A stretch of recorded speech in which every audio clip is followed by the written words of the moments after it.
If you lie on the grass, you can feel the heartbeat of the world.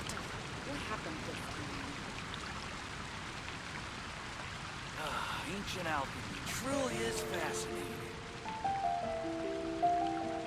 Welcome. How can I help you?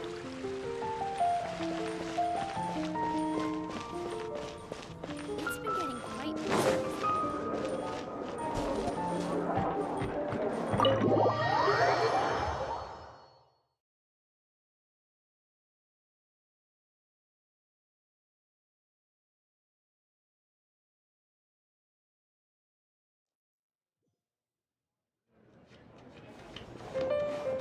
Wait, isn't that Tabby?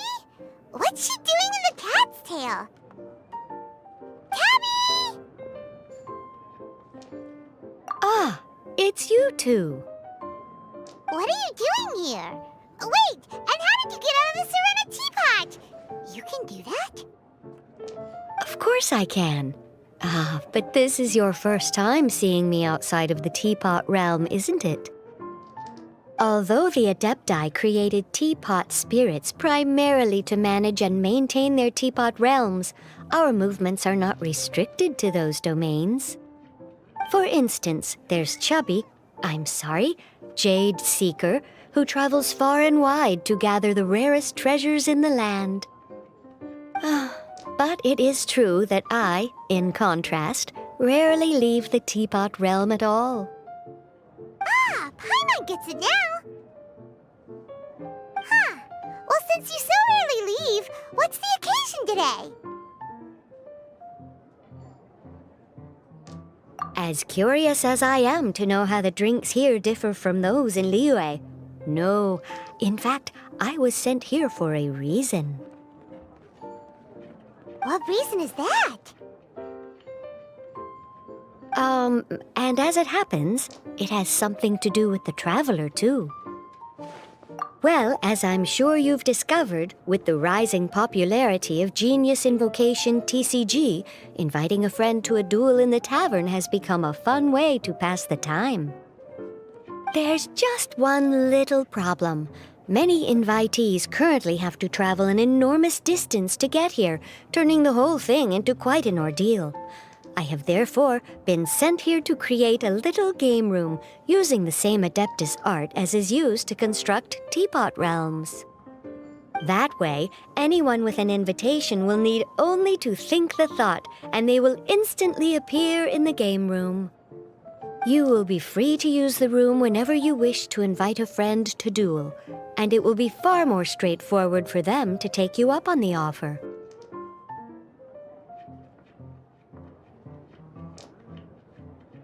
Wow! This'll make things much easier! But what if Margaret finds out? She's not gonna get mad at you for renovating her tavern with your Adeptus arts, is she? That shouldn't be a problem, since the realm will not be physically located within the cat's tail. Besides, we obviously sought the owner's permission in advance. She was quite enthusiastic. Oh, Liyue's Adepti arts sound pretty useful.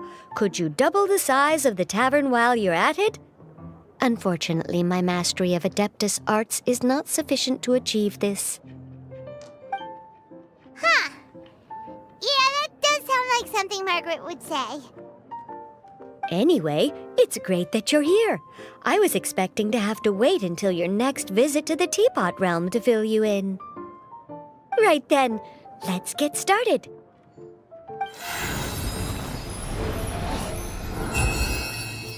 Okay, that should do it. Over to you. Now you can invite friends to duel with you in this room wherever in the world they are. I hope it serves you well.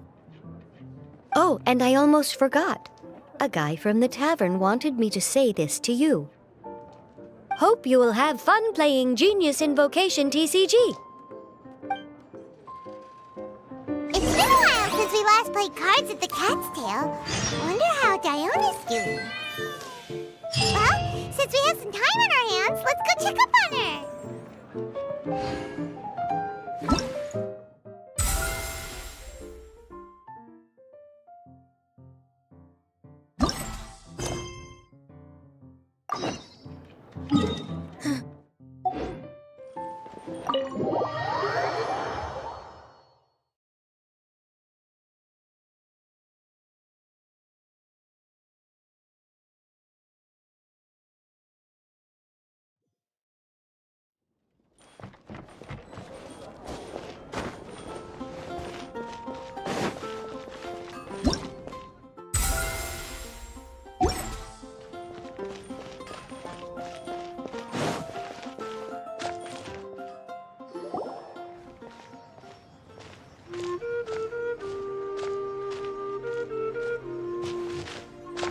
What a disaster!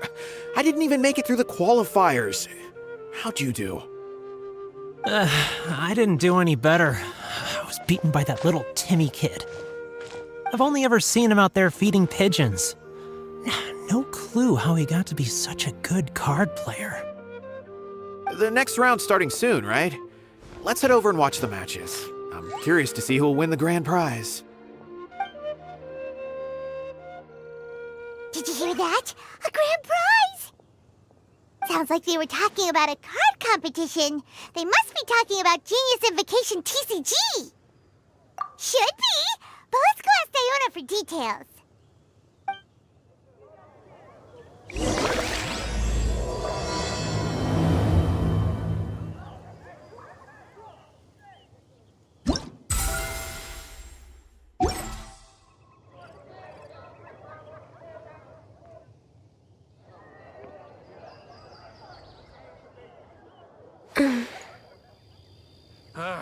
Finding someone to chat to would be better than just standing around. Wind go with you.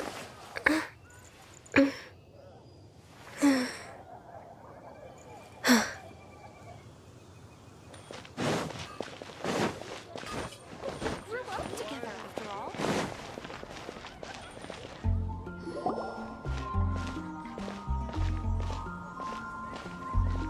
Wait, what? Am I seeing double? Do you have two tails? Your eyes are working just fine. Yes, I have two tails. You want to pet them? Wow, does it hurt when your tail splits into two? Which one did you grow first? Oh, and what do you do when they start moving around while you're asleep? Oh, well, sorry if those were tricky questions. I've just never seen anyone with two tails before. Who's Diona chatting with? From her outfit, Paimon would guess she's probably from Inazuma. oh, don't worry, kid. I'm sure you'll be growing a couple of tails of your own in no time. Huh? You think I could grow two tails as well? Sure, you're a yokai too, right? Your yokai power must be really strong if you can already take on human form. I was just climbing a tree one day when another tail popped out, just like that. People started calling me, Nekomata, I think? Yokai? Nekomata? No. You got it all wrong. My ears and tail are part of my cat's line bloodline. Oh, so you're not a Mondstadt yokai? Mondstadt doesn't have anything like yokai. Is this your first time here? Yep. Fortunately for me, the company I work for has been expanding, so I'm now getting the opportunity to travel to cities all over Teyvat. Oh, it's been such a pleasure chatting with you that I almost lost track of time. I'd better get going, or I'll be late for my next customer. Diona of the Quetzline clan, your pickup is complete. Thank you for choosing Komaniya Express. Great! Feel free to come hang out anytime.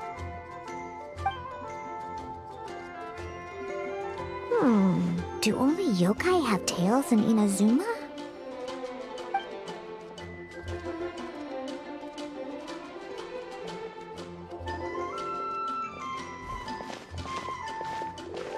Hey, Diona!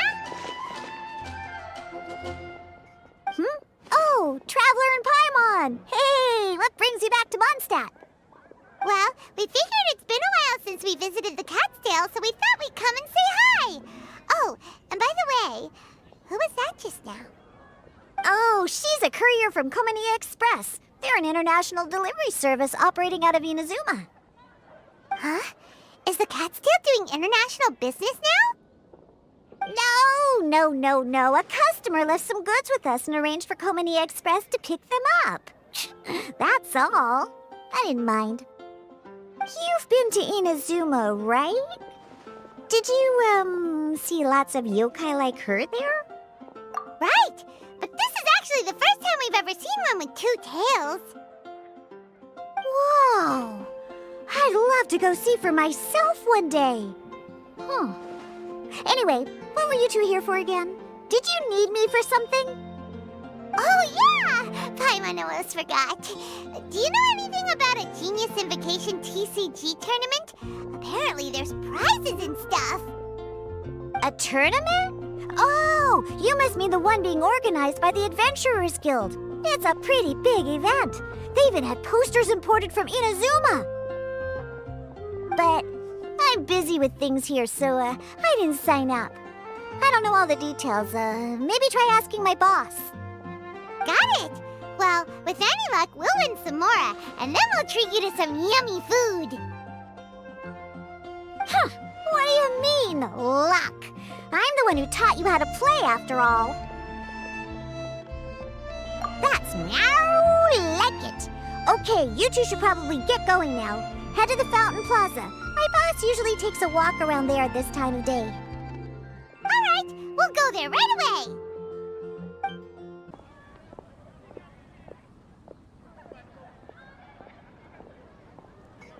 Oh, if it isn't the Traveler and Paimon. It's been a while, hasn't it? Let me guess. Back to play some cards? It's not like we only ever come back to Mondstadt to play cards. Oh, really? I just assumed you were here to take part in the King of Invocations Grand Prix. King of Invocations Grand Prix? Oh, that must be the Adventurers Guild one that Diana mentioned. That's the one. Genius Invocation TCG has been attracting more and more players lately. The Adventurers Guild arranged for venues in every city to hold a regional tournament for the King of Invocations Grand Prix. The rewards are quite substantial. Mondstadt is already at the final stage, so I'm afraid you might be a little too late to get that prize. Really? Oh, darn! We already promised Diana we'd treat her to some food with the Muro we won. It's all right. There's bound to be a next time. This card game came out of nowhere and has already taken the world by storm. Who knows where it'll go next? The game's creators must be ecstatic with all this success, don't you think? It's unbelievably popular. Yeah, and it only gets more fun the more people there are to play it with. Well, you may have missed the boat on the official event, but there's also an unofficial tourney organized by some players. Would that interest you at all? Unofficial tourney? That's right. With all the excitement surrounding the main tournament, players can hardly contain their enthusiasm, so they've set up an unofficial tourney aimed at a larger player base. You can sign up at any time and play however many matches you want. They even have pre-built decks for players to use. Oh, and the rewards are pretty generous too. Ooh, Paimon likes the sound of this. Thanks for the info, Margaret. We'll go check it out. You're welcome.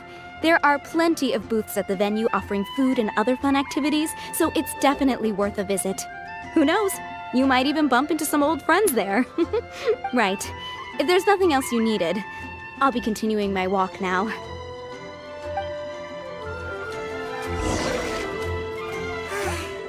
Paimon still thinks that with your abilities, winning the grand prize in the official tournament would have been as easy as pie. Just imagine it.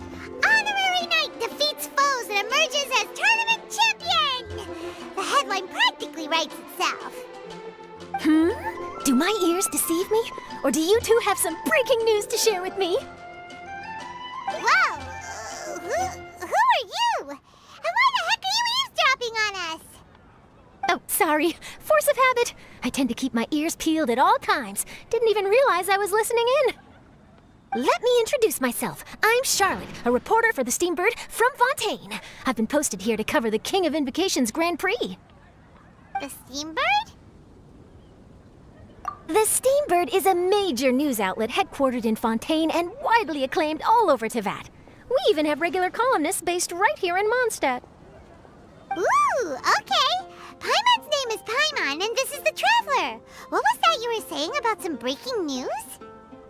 Oh, looks like I've managed to pique your interest. Well, the truth is that my keen reporting senses are telling me that this competition will be chock full of huge news stories. Huge news stories? You sure your senses are reliable? Absolutely! After all, I've seen it with my own eyes. There's a criminal who's been slinking around the competition venue, and his name is the Card Snatcher. Card Snatcher? Mm-hmm. He stole his opponent's cards when they weren't looking. I was about to try and chase him down, but the next moment, he disappeared into thin air. But why would someone want to steal other people's cards? Whatever the truth of the matter, it's my job as a journalist to dig up all the gory details and turn them into my very own exclusive news piece. So, what do you think? Want to join me in my quest to uncover the sensational story that's hiding behind the scenes? That does sound interesting, but why us? Any reason you singled us out in particular? Are you kidding me? It's a no-brainer, considering you're the honorary knight who saved Mondstadt, the hero of Liyue who fought alongside the Adepti, a key player in the repealing of Inazuma's Sakoku decree, and the redeemer of the Sumeru Academia. Okay, point taken. Yeah, it seems like we've ended up making quite a big name for ourselves, huh? Yeah, kinda scary. Does she research all her new friends before meeting them for the first time?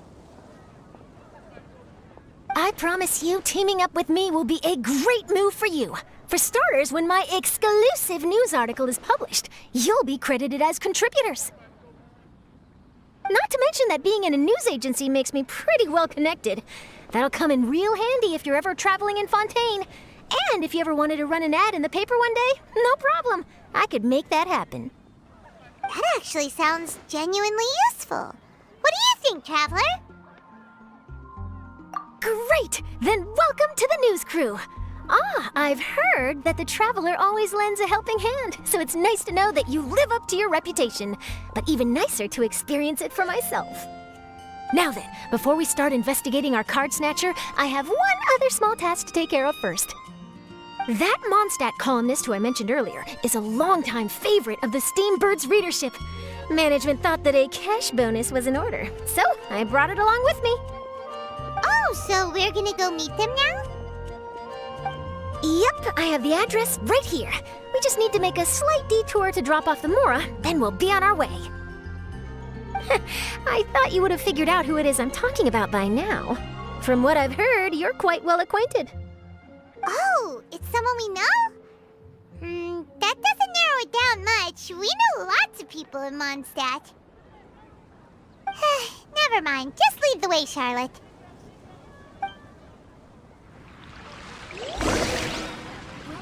Who could it be? One of your rich friends, I'd assume. After all, you gotta be pretty well off to live in the city, right?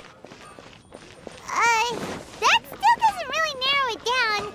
We know lots of people with lots of Mora. Wow, I guess being a national hero earns you friends in high places.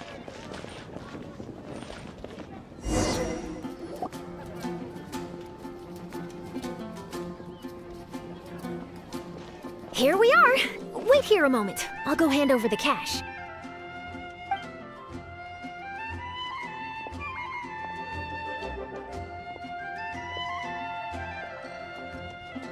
Huh?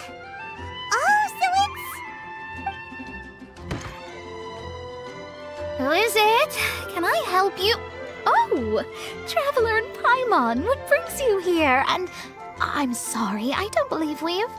You must be Mona Magistus, the astrologist. It's an honor to finally meet you. I'm Charlotte, a reporter from the Steambird. Your columns have been so well received by our readers lately that our management asked me to present you with this cash bonus. She got Mona's full name and title right on her first try. She really does do her homework. Ah, you must be Charlotte. Welcome, welcome. Please, just call me Mona. Gosh, this is a long way to come from Fontaine. I hope it wasn't too much trouble. No trouble at all. It was on the way. Wow, sounds like your articles are a real hit with readers all over Tibet, Mona. Have I never told you? Well, I've been writing my column All Things Astrological for the Steambird for a long time now. The chief editor wrote to me a while ago about the bonus. Thank goodness it's finally here. I was wondering when it would arrive. Thank you, Charlotte. Huh, you make it sound like you really needed this. Are you pressed for money, Mona? What? No, of course not. It's just that once I knew the bonus was coming, I reallocated some funds that I'd previously set aside for daily necessities and purchased some expensive equipment. That's all. Classic Mona. Aha! Perfect! Renowned astrologist broken starving. Do the stars really have all the answers? The article practically writes itself. Oh, I beg your pardon? Mona's actually super rich. It's just that astrology research is really expensive. Super rich is a bit of a stretch. Anyway, enough about that. What brings you back to Mondstadt this time, Traveler and Paimon? Originally, we just came to catch up with a friend of ours. But some things have come up, and now we're helping Charlotte investigate the case of the Card Snatcher. Speaking of which, will you be competing in the King of Invocations Grand Prix? Where it is that the prizes are pretty stellar. I'm much too busy with my research these days to dedicate time to a competition. Besides, even if I did enter, there's no guarantee I'd actually win a prize, is there? Isn't there? I'd have thought you'd be certain to win with astrology on your side. You'd know all of your opponent's cards ahead of time. What do you take me for? No self-respecting astrologist would dream of abusing their beloved art for such crude purposes. Besides, it wouldn't be fair to the other contestants. Well said. Spoken like an accomplished academic and a conscientious citizen. Well, yes, obviously. Anyway, if past precedent is anything to go by, you're the ones who ought to be wary of what's around the corner. Especially if you're chasing after this card snatcher, was it? Sounds like bad news. Shall I take a glance at what you're up against? Thanks for the offer, but there's no need. Relying on your astrological skills for all the juicy details would make this story a Mona exclusive. But that's not quite the kind of exclusive report I'm going for here. But don't you worry. They call it investigative journalism for a reason. We journos have our ways. All right, well, best of luck with your investigation, then. Thanks again for bringing the bonus, Charlotte. Do give my regards to the chief editor. I will, and yes, we should. I'll hold you to that.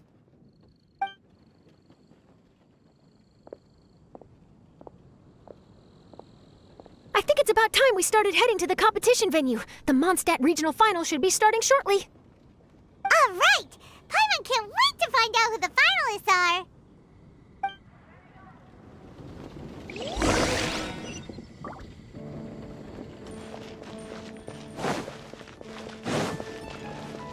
Next on the agenda, we're way behind schedule. Wow! So this is the venue, huh? Seems pretty lively here.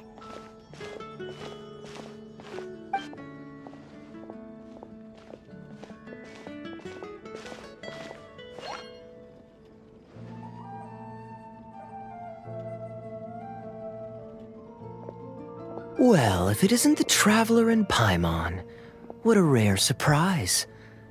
Did you really come all this way just to watch Timmy and me in the final? Kaya? You made it to the finals? Wait, what about your work with the Knights of Favonius?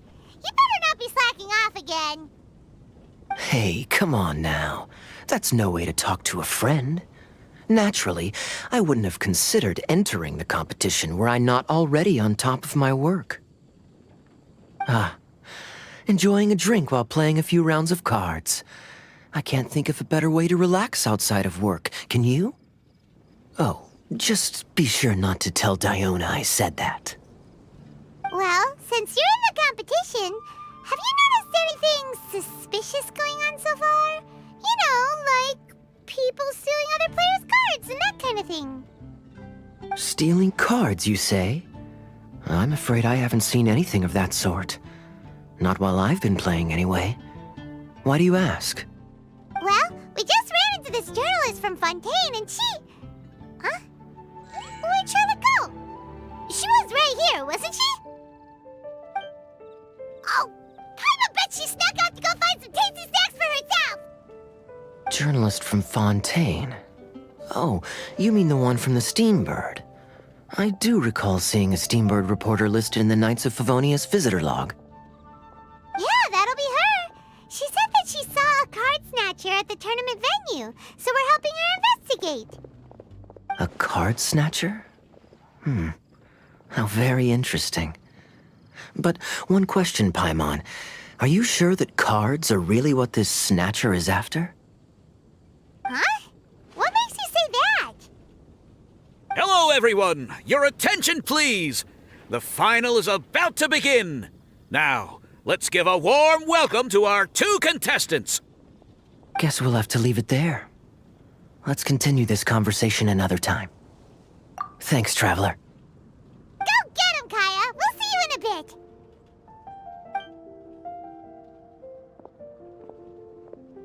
So, Traveler, who do you think is gonna win? Yeah, Kaya's quite the crafty one. He must have some tricks up his sleeve. Either way, whoever wins is bound to make headlines. Wait, speaking of headlines, isn't that Charlotte's job? Huh. Maybe she got caught up trying out all the delicious Mondstadt snacks. Let's go look for her.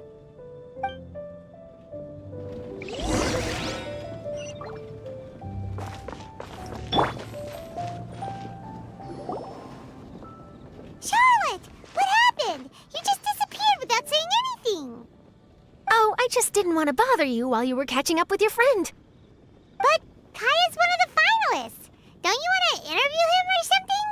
You did say you were supposed to be covering the competition. I could churn out that kind of soft news piece in 5 minutes if I had to. Personally, I'm more interested in those 2. From the moment things kicked off, they've been acting very strangely, like they're trying to stay out of sight. I'm sure they must be plotting something. You mean there are 2 card snatchers? Shh! Keep your voice down! We don't want to scare them off. We need to wait until we've got something concrete. Then we can use my camera to catch them in the act. Huh? Wait! Where'd the other guy go? He's on the run! After him!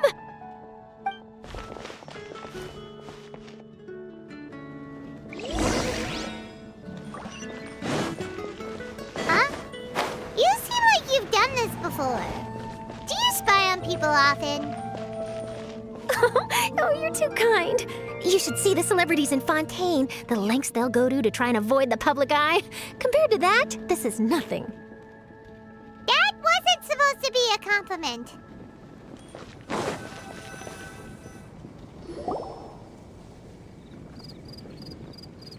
He's heading toward Mondstadt's side gate. Let's follow him, but quietly. We mustn't let him spot us.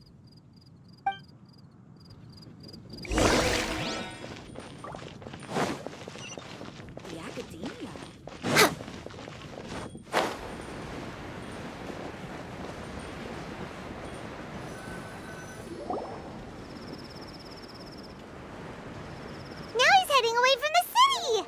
How long are we gonna follow him for? At this rate, we're gonna miss Kaya and Timmy's match!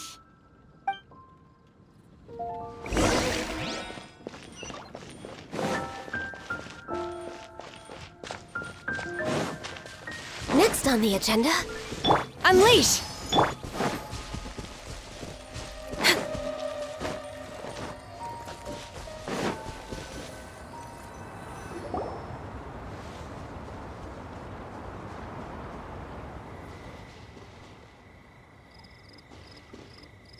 Oh, there.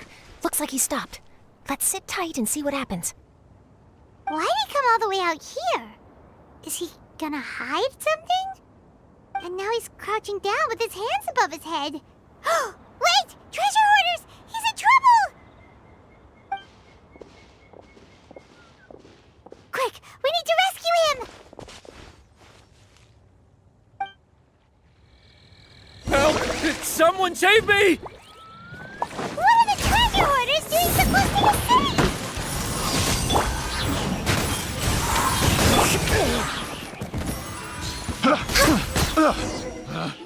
Picked. Are you alright? Oh, thank goodness. I thought it was all over for me. Those treasure hoarders, did you know them? It sure looked like they were here just for you. Why would I know them? I was just out for a walk, minding my own business, and then the next thing I knew, I was surrounded. Oh, really? Then why did they target you? It wouldn't be because of some dubious deal you were involved in at the tournament, would it? Huh? A deal? I don't know what you're talking about. Well, that's a shame. You see, I'm a journalist, and I just happened to snap a picture of you and one other individual in the middle of a deal back at the tournament. I was only going to ask you for an interview, but that was before you caused all this trouble. And now you're feigning ignorance of the deal in question. Maybe I'm just wasting my time. Shall I just cut my losses and hand over the evidence to the Knights of Favonius? Whoa! No, please. I'll talk. But you gotta believe me, there's nothing shady going on, I swear. Wow, that was some serious bluffing on Charlotte's part. She didn't take any pictures at all. Back at the tournament, I was approached by some random guy who said that he wanted to buy a card back off me. I said, okay, how much are you offering? And when he told me the amount, oh, my jaw practically hit the floor. Really? What kind of card back was it? Nothing special. I just picked it up at the general goods store. It had a treasure chest design on it. I only bought it because it was dirt cheap. This guy offered me 3 times what I paid for it and handed me the Mora right then and there. I could hardly believe my luck, so I decided to head somewhere less crowded and check the Mora was real. That's when I ran into the treasure hoarders. Did you ask him why he wanted to purchase this item from you? No, I didn't. Genius Invocation TCG has been getting pretty popular lately, and some people will pay good Mora to make their decks look flashy. It didn't strike me as that unusual. But after I gave him the card back, he let out a sigh of relief and said something about, that's all the Mondstadt ones. Next stop, Liyue, or something like that. Or something like that? He either said that or he didn't. How certain are you? I'm positive. I know what I heard. Once the card was in his hands, he suddenly relaxed like a huge burden had been taken off his shoulders. It was genuine relief. Could that card back really be as valuable as he thought? That I don't know, but in the interests of your personal safety, I suggest you report all of this to the Knights of Favonius. After all, you weren't doing anything against the law, were you? Right. Yeah, no, that makes sense. I'll go speak to the Knights of Favonius right away. It sounds like that guy's just collecting rare card backs. Are you sure this is the person you're after, Charlotte? Well, it definitely doesn't add up. You really think someone out there's going from nation to nation, shelling out huge sums of money for a few card backs bought from a grocery store? My gut tells me that there's more to this story than the card back alone. This entire situation reeks of exclusive news! Ooh, you mean someone like Albedo? That would explain why only some people understand the true value. Who knows? But wherever this leads, we're definitely onto something. Even though I didn't manage to get a good look at his face, his physique and the way he moved were identical to the card snatcher I saw last time. I'm sure it's the same guy. He was much more discreet this time, though. I guess he didn't want to risk trying anything with so many potential witnesses around. From the sounds of it, we need to head to Liyue next, right? Paimon can't wait! We have tons of friends in Liyue, too. But shouldn't we check in with Kaya before we leave? Paimon at least wants to find out who won the final. Good idea. Let's go.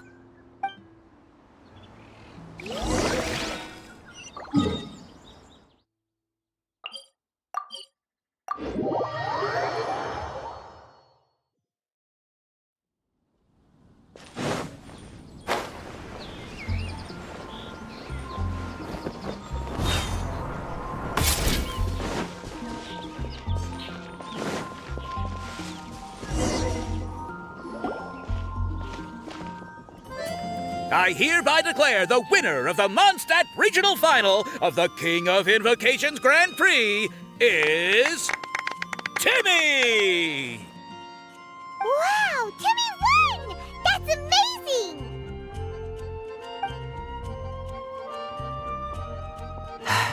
I was beaten by the best. Timmy's a tough opponent. He had me on the back foot the entire time. It's all right. You don't need to comfort me. This must be the journalist from Fontaine you mentioned earlier. Charlotte, was it? Enchanté. I'm Kaya, cavalry captain of the Knights of Favonius.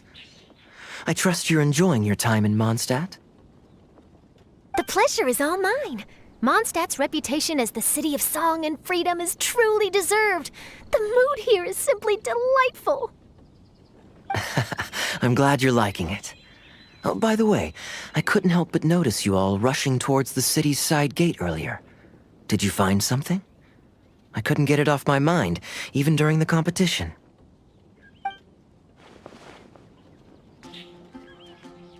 I see. So, it seems we have an answer to Kaya's question from earlier. What the card snatcher's really after is these card backs. But we still haven't figured out why he cares so much about them. Well, while I'd love to accompany you all to Liyue Harbor, I'm afraid I still have my Knights of Favonius duties to attend to.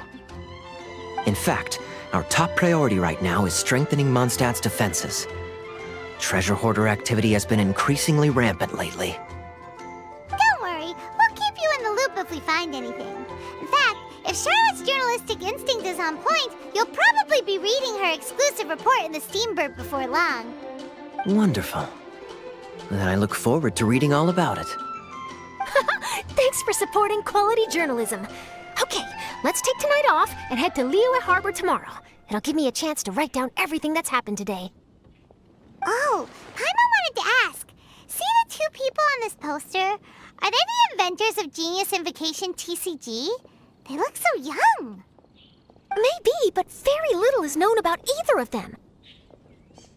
Whether they've been living under a rock this whole time or just aren't interested in fame, I don't know. But hardly anybody has ever seen them. The poster's probably just an artist's impression to capture the general look and feel of the duo. Beyond that, I doubt it's very true to life. Sounds like they're a couple of socially reclusive scholars. If Paimon were in their shoes, she'd be showing up to all the events, signing autographs, selling cards, and probably getting complimentary food and drink. I approve. And to top it off, you could play a few rounds of Genius Invocation with everyone. I was reading up on the game's inventors before I came to Mondstadt. I was originally hoping to arrange an interview with them. But I soon discovered that there's no mention anywhere of where they live or of any Genius Invocation events that they've attended. It's as if they've designed the game and then never played it again. Either they don't want to play the game, or they're unable to. But they must have their reasons. I wonder if they'll show up at all during the King of Invocation's Grand Prix. Maybe, if you get lucky. And based on my experience, the Traveler seems to have no shortage of that.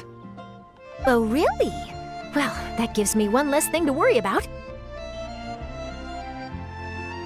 Anyway, our focus is still on tracking down the card snatcher. I heard Snezhnaya has an old saying, if you try chasing two rabbits at once, you'll only end up empty-handed.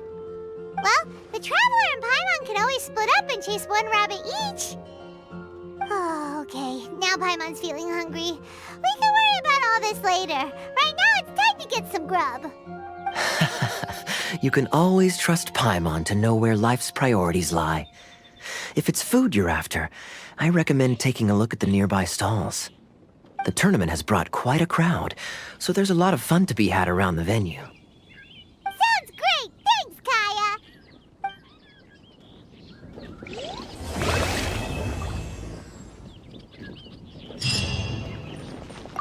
City on the Lake teams with talent in TCG tournament as young prodigy Best Favonian Cavalry Captain. This title saves face for the knights, but lacks a little oomph. Top strategic mind of the Knights of Favonius outsmarted by Bridge Boy in 5-round failure. Captain's championship hopes crushed in dazzling Dark Horse defeat? Maybe I should stick with my first draft.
I've taken a look at your proposal.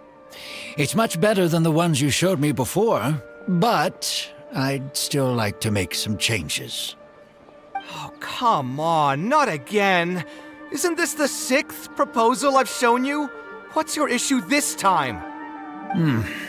It's a bit hard to put into words, but the design still doesn't look quite right to me. I have to say, that's a terribly vague and unconvincing explanation. Please enlighten me. What would feel more right to you? For starters, don't you think this roof is jutting out a bit too far from the top? It looks almost like the head of a fungus. This door, too. I don't think it needs to be nearly this large.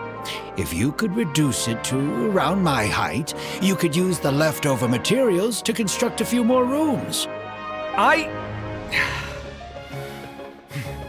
Roof and the door are the most fundamental parts of a building. If we were to change them, then what would be left of the design? Even if the soul of the building won't be lost, all traces of architectural style would be gone. Anyone with the slightest inkling of architectural knowledge would know to leave them alone. Oh, I understand the principles of what you are saying, of course, but the truth remains that I'm still a bit unhappy with the design as is. Is there anything else that you can do? Oh, actually, I just got an idea. Can we get rid of all the extraneous sections on the roof so the whole design will just be one vertical structure, similar to that of a tree trunk? What? Don't architects often say that symmetry makes everything more balanced and pleasing to the eye? This way, the proportions will be completely balanced. I really don't know how you managed to come up with such a ridiculous idea. Wait, don't tell me. Someone hired you specifically to commission me and put me through the ringer? Come to think of it, though, I really don't think I've gotten on anyone's bad side recently. Anyway, that's it. I will not be working on this commission anymore. Goodbye. Maybe you can find yourself some other genius who'll be able to satisfy your demands. Hey, young man, please wait! Oh.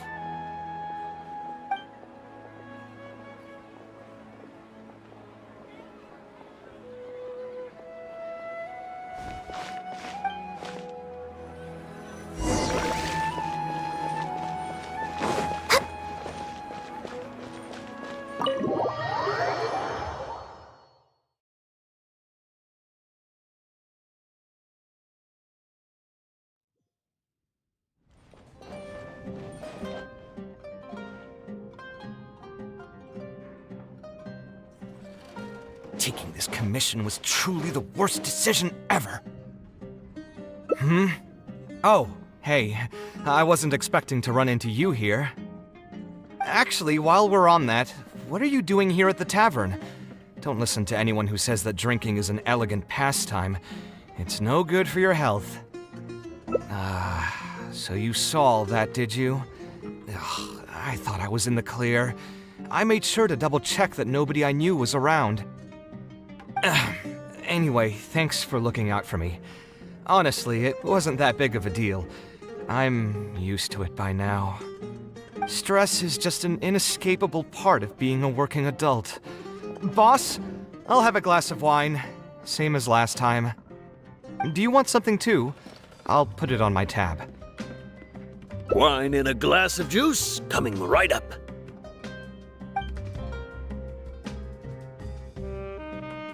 I know you're already keeping a secret from me, but if you could add this one to the list as well, I'd really appreciate it. Arguing with a client is not a good look for me. If word gets out, other potential clients might be afraid to work with me. That guy, though, what was he even going on about? All those ridiculous demands of his? He's just a blabbering fool trying to act like a know-it-all. Another glass, please, boss. I'm not leaving today till someone has to carry me out. You've got it, sir. I gotta say, though, it almost feels like you're saying that every other day now.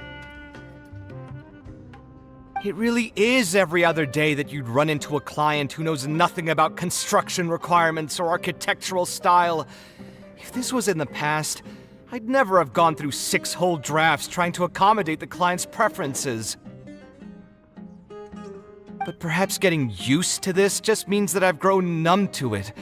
I've worked on so many projects since graduation, and none of them have been approved at the first pass.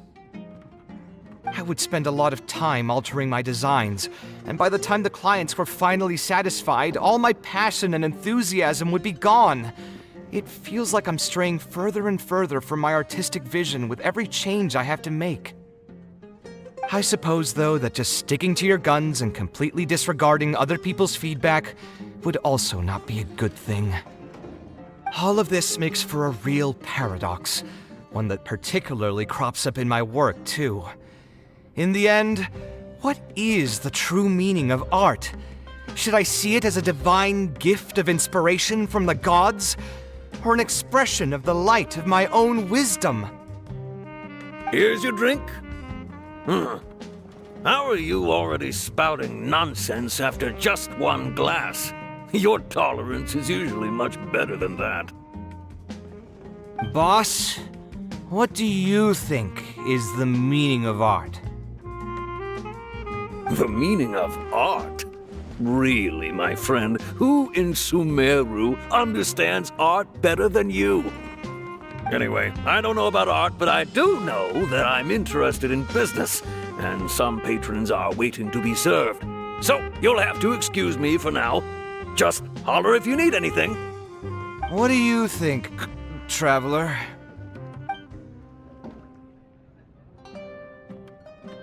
Exactly. So our thoughts on the meaning of art are rather similar. In Sumeru, and especially Sumeru of the past, the arts are not a popular discussion topic. Trying to talk about the arts is basically the key to killing any conversation. It's too bad that I'm not in my best form today. Otherwise, we could have talked about this for a little longer.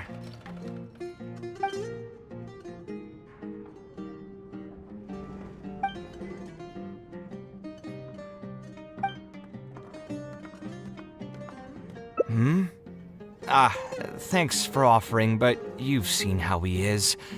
He's not going to listen to anything I say. He understands nothing about my design, and all the suggestions he made were as if he just wanted to mock me.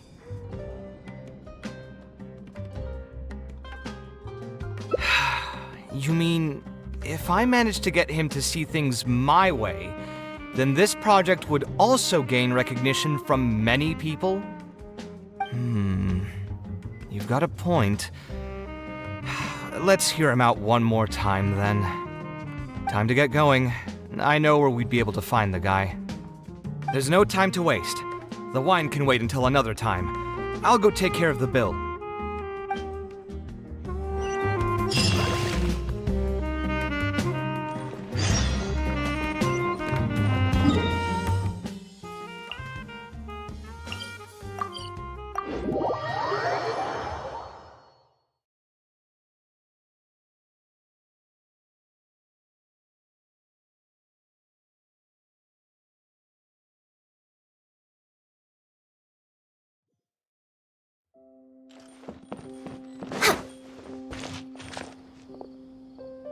Kaveh, what are you doing here? I've changed my mind. I was overreacting earlier. Can we try discussing the project some more? My apologies as well. Now that I think about it, some of my requests were indeed a bit unreasonable. If I choose you to create the design for my project, I should have a bit more faith in your vision. Thank you for understanding. Mutual trust is the basis for good communication. Now that we've got that out of the way, I think we can have a more productive conversation. To be perfectly honest, your commission request has been the most peculiar one I've ever received. Even now, I still know nothing about the building's intended purpose. All I know is that you want to build something in the desert for public use. I am aware that overly specific requests will restrain the architect's artistic freedom. However, knowing nothing about the intended purpose of the building also means I have no idea if I'm on the right track. I've produced several draft proposals for you to choose from, and you've rejected every single one. If we don't get on the same page, it could be a decade before we can finally break ground on this project.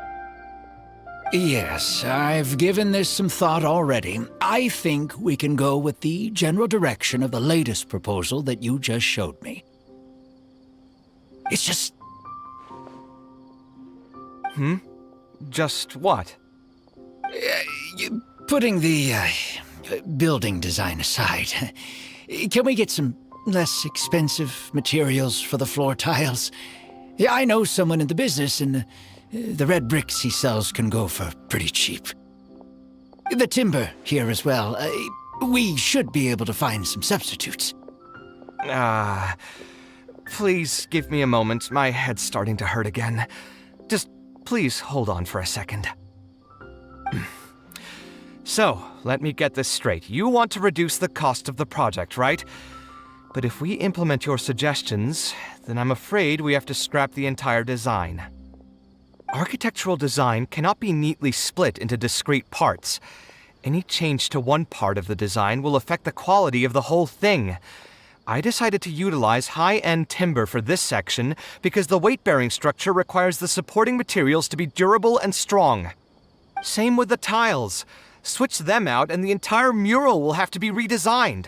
More importantly, if we make such a change, both its practical functionality and if all you need is a building with a roof that can keep people dry in the rain, you shouldn't have commissioned me. Many architects would be able to build you one of those while charging far less in commission fees. Actually, Please tell me, are you absolutely sure that there's no room for any changes in this draft of the design?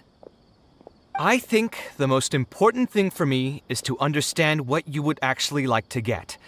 If you could tell me more about your vision, I might be able to work with the design some more. You are the client, after all. You should have the final say on how the project turns out. I want to build something unique. Something quiet and warm inside. A refuge that can block out the world outside. I want all who enter this building to be able to temporarily forget everything that's going on outside of the building and just focus on their task at hand. That's a bit more information than last time, but it's still extremely vague. To put it another way, every rich person who wants to build a mansion for themselves would request something like this. We've gone through many proposals, and this draft is already the cheapest one. Cutting costs by substituting building materials will not only detract from the overall effect of the building, it also won't save you much more in the grand scheme of things. Thank you for giving it so much thought. Please, give me some more time to mull over the budget. I'll get back to you once I've figured out a solution. I still have a few business meetings that I must attend, so I'm afraid I'll have to leave for now. You can just leave the proposal as is. I'll get in touch once I've given it some more thought.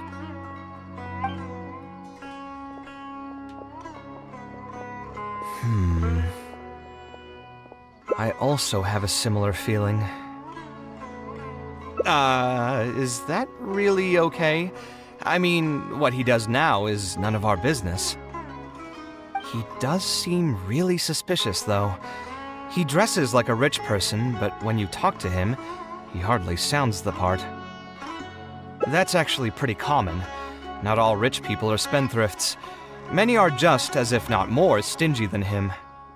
The more mora some people have, the more they love interfering with people's lives. Like constantly reminding you to pay back your debts, or hinting every other day that it's time for you to pay rent. Actually, now that I think about it, I'm not even sure this person really wants to work on this project with me. Putting his vague requests aside, he's still finding excuses to procrastinate even when we've decided on a plan. Who knows how long construction will take if he keeps delaying things like this? We should find him again and get some clearer answers. The sooner we can break ground on this, the better.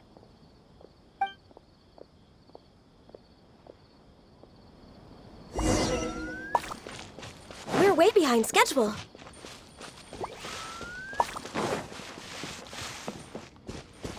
Huh? Where did he go? I could have sworn he went this way. Let's keep looking.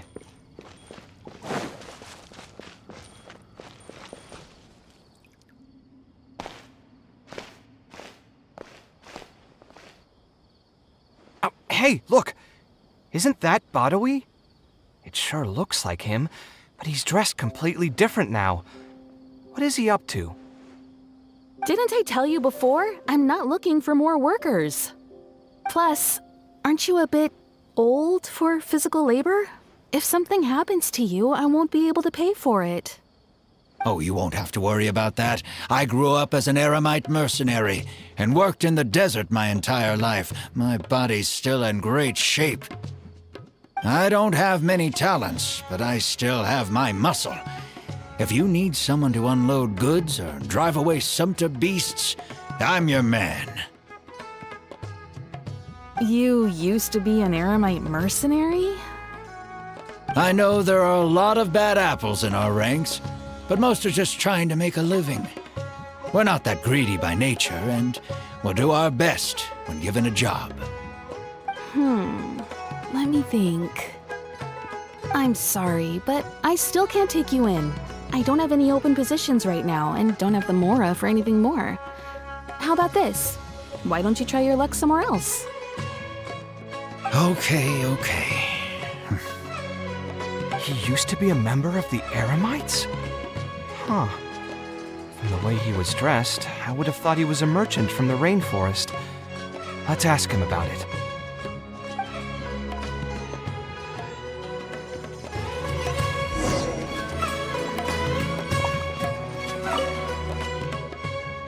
We meet again. Huh? Why are you guys here?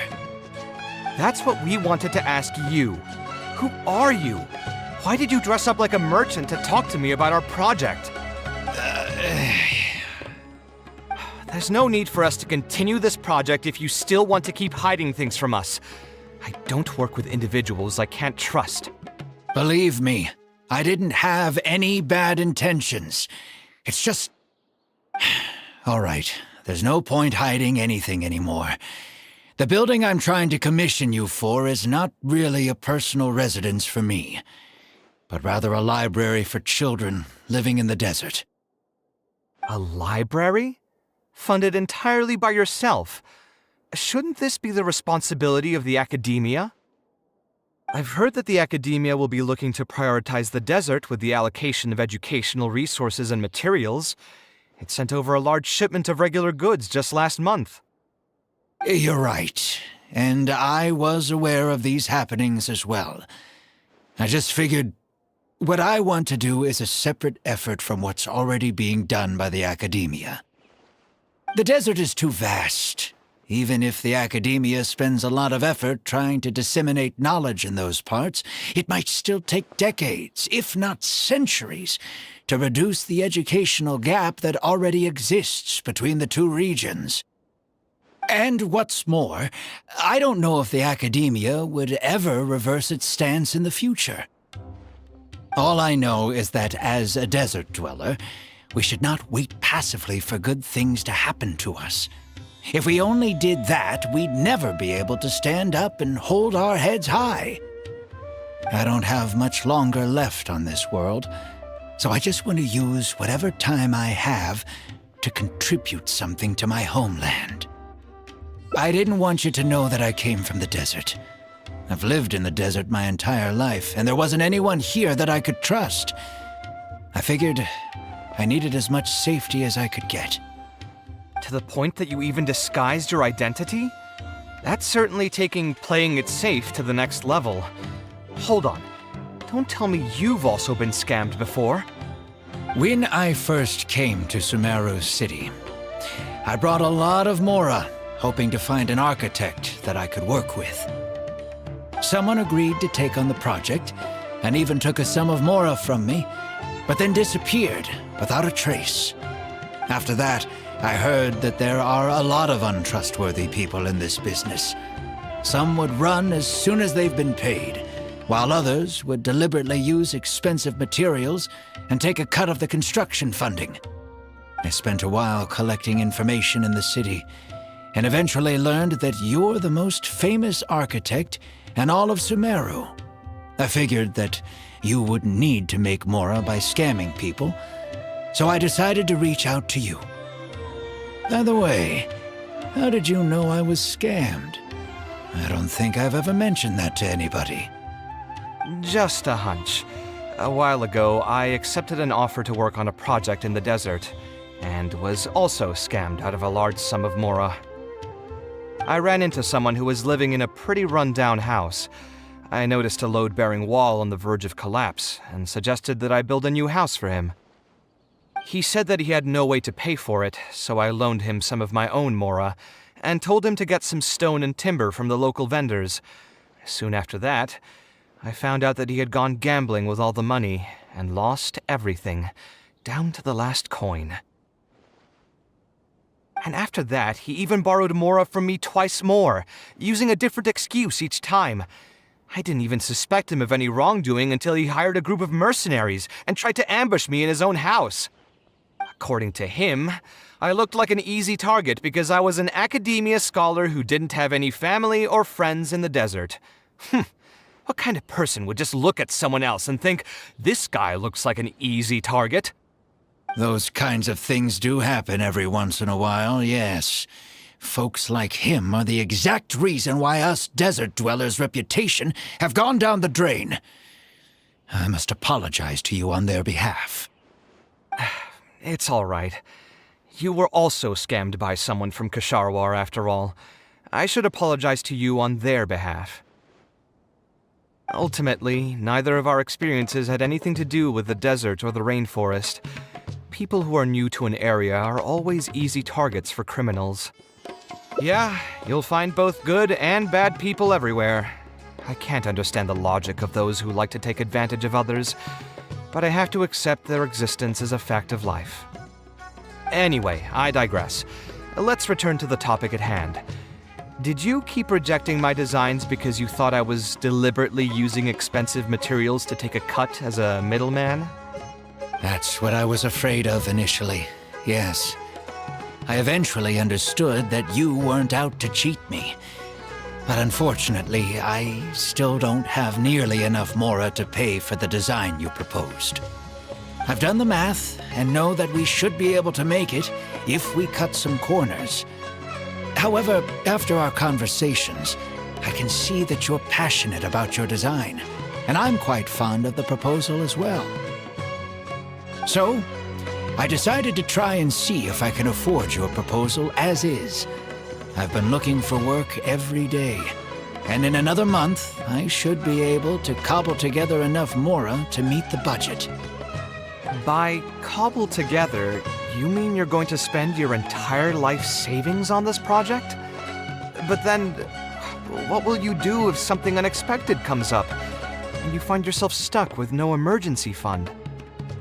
To be honest, I haven't really thought about that. I mean, when you've lived to be my age and something happens, you can't really call it unexpected anymore. All I want is to build this library before I leave this world. so that the children of the future would have some books to read, and the desert dwellers would be able to learn their letters and pick up some practical knowledge. A while ago, I heard that the academia had decided to recruit a number of exceptional children from the desert. Of course, this is welcomed news. But as someone who's spent their entire life in the desert, I still have a few concerns. I know the desert life, and can predict what the problems will be. Many children from the desert have had neither the interest nor the proper environment to learn. So even if the academia would take them in, once they enter the halls, they might find themselves surrounded by other children who look and act very differently from them. And as a result, they might become socially isolated. Yes, I can imagine that. My father passed away at an early age. Even though I had a good number of friends during my years at the academia, for some time I still sensed many critical looks in my direction. I'm sure a child coming all the way from the desert will have an even harder time. But let's bring this back to the building itself. I think you said that you want this building to be quiet and warm, with its doors serving as a solid barrier to block out the sound and fury outside, and allow one to focus on the book in their hands. Building it according to the current plan will be quite costly. Even if I don't charge you any commission fees, I don't think we'd be able to keep it under your budget. Any ideas on what we can do? Sponsor the project? You mean convince wealthy merchants to join our cause and pool their money together to build the library? That does make sense. A library is a big project, and it's going to be hard to fund it with just a single person's mora. What do you think? If we can find others to sponsor the project, we could potentially increase the size of the building 2- or 3-fold. It's all fine with me, but where do you think we'll be able to find these sponsors? Well, you're right. If I really think about it, I'm not too familiar with many big-name merchants. Her? Hard pass. With her shrewd and greedy personality, she would never put Mora into something like this. Now there's an idea. She probably won't say no if all she'll need to do is to make some introductions instead of spending Mora. Let's go and pay her a visit.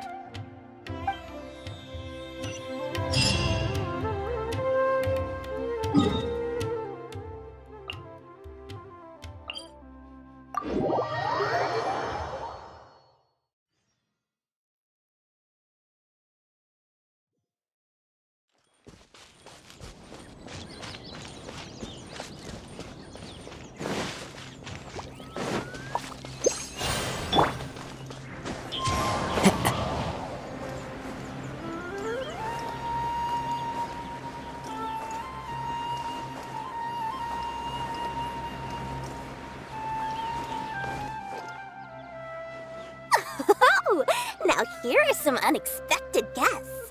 What brings you to the Palace of Alcazar Zaray? When I saw Kaveh, I almost thought it must be that time of month again. Sadly for me, I must wait a few more days before I can collect my shiny Mora. Hey, can't you think of something else for a change? You are literally living in an objet d'art, and yet your mind is still fixated on nothing but Mora? What is the point of wealth, anyway? Is your happiness entirely dependent on your hoard of cold, emotionless Mora? That's exactly right. Mora is extremely valuable, you see. If you don't keep your mind on it, your Mora may just find its way to somebody else's pockets. If you ask me, this place is still way too empty. Just give me some time and I'll fill it to the brim with lots and lots of Mora. You're hopeless. Oh, so you have an actual reason to visit me? All right, let's hear it. Merchants? Why? Is there some kind of business opportunity? Oh, I see. So you're just looking for someone to help you fit the bill. I knew you wouldn't be interested in something like this. Still, you wouldn't refuse just making some introductions for us, would you? Sure, I can connect you with some folks, but with every service comes a fee, you know. A fee? You mean just for introductions? Of course! Making introductions means using my connections and putting my reputation on the line. Why wouldn't I charge a fee for something so important?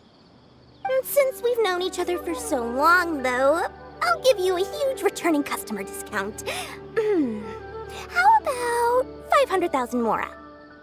500,000? I guess that's okay. But why are you charging a fee before we've even secured any funding? That just doesn't seem right. Besides, by helping us out, you'd be doing a great service to the public. Can't you take your mind off your Mora even for just 1 second and focus on something far more important?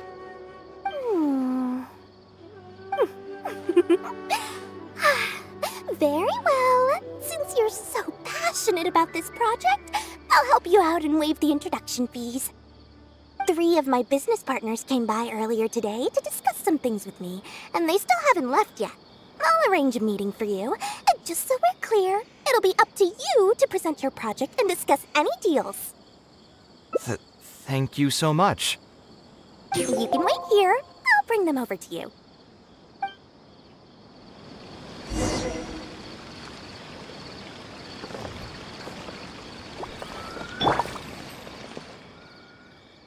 Dory gave us a brief introduction about the two of you. You are Kaveh, the renowned architect, and you are the traveler. Practically all of Teyvat has heard of you by now. To be frank, I don't feel like there's an obvious business opportunity here, but since Dory took the time to introduce you, we can spend some time to have a conversation. So, let's hear your idea. All right, here's the situation. I've been commissioned to build a library in the desert, with the intended goal of allowing the desert dwellers to have more access to reading materials. So it's a public welfare project? Correct. Then the commission fees will likely be very low. You should be careful. I'm not too concerned about how much I'll get for the commission fees, actually. I'm fine with doing it for free. I just want to get this project rolling as soon as possible. We're just a little short on funding. So what? You can't possibly expect that we just cover the shortfall for you. Besides, what does a library in the desert have to do with us? If you want to build it yourself with your own Mora. Seems simple enough to me. Hey, there's no need to be so harsh. They are Dory's associates, after all. Here, can you tell us a bit more about what we can gain from sponsoring this project? So we'd mostly be doing it for reputation and exposure? There is some value to that. It could make doing business in the desert a bit easier. Well, just speaking for myself, I've got nothing in the desert. I also have a concern. It feels like there's not much to profit from in the short term. But in the long term, the reputation gain also doesn't sound like it'd offset the cost of the sponsorship. Then how about this? What if, instead of building a single library, we commit to an entire complex of buildings dedicated to culture and education? Wouldn't that just cost more? Yes, but in that case... Mr. Kaveh, please tell us what you have in mind. I'll just give an example. If we were to build a library and a school near Aru village, then the desert dwellers would gradually begin to migrate towards the area. A whole suite of buildings will be able to host more traffic, and thus drive the economic development of the entire area. In turn, that would lead to direct business opportunities. I've been to the desert several times. Although there are still many lingering tensions between the two regions, the amount of interaction has been steadily increasing, and in the long term, the desert will only become more and more important to Sumeru. You do have a point. Education in the desert is indeed an industry that has not been tapped into. If we can be the first to place stakes in the area. And you just believe anything he tells you? Even the greenest amateurs know that urban planning will affect population flow. If you don't believe me, you can ask anyone on the street to confirm it to you. You... Hey, why are you starting to sound like I'll hate them? Wait, something just occurred to me. If we're going to build a library in the desert, Aru Village would obviously be the best place for it. But it seems we're not the only ones with our eyes on the village. I heard a rumor a while back saying a lot of land and buildings in Aru Village have already been secretly purchased by a big-name merchant. What? What? In other words, if we try to join the fray now, there won't be much left for us. If we want to build a suite of buildings focused on education and culture, Aru Village is the prime location. If we want to build it anywhere else, we'll have to deal with a far larger list of problems.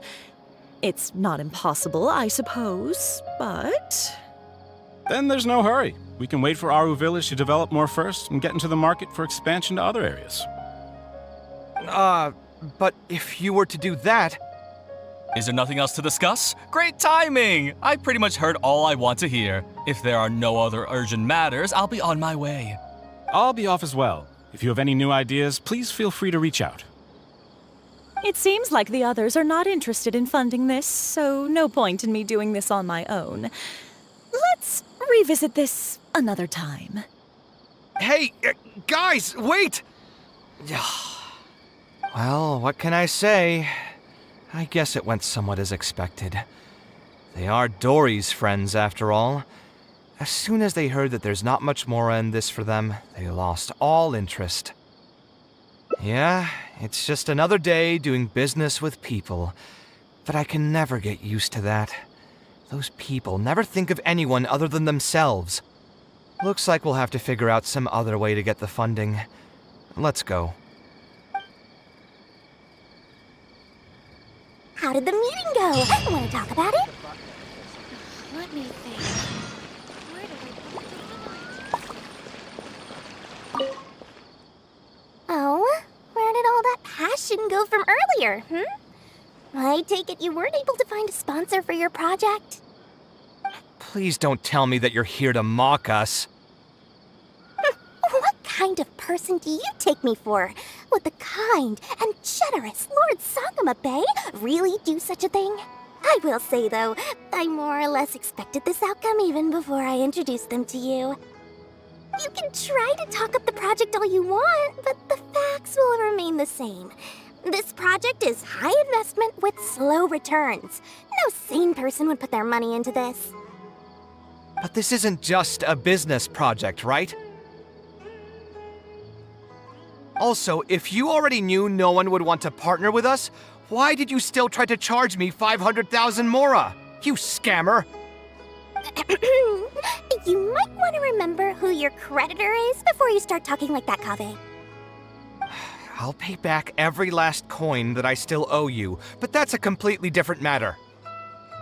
Alright, since you're so devastated about this, I'll set you up for dinner with another big-name merchant. In fact, I'll be inviting the most famous merchant in all of Sumeru, so I'll be counting on your performance. What? Really? I would like to sincerely apologize for my attitude just now. So, where would we be meeting this merchant? Follow me. Oh, I suppose both of you can come.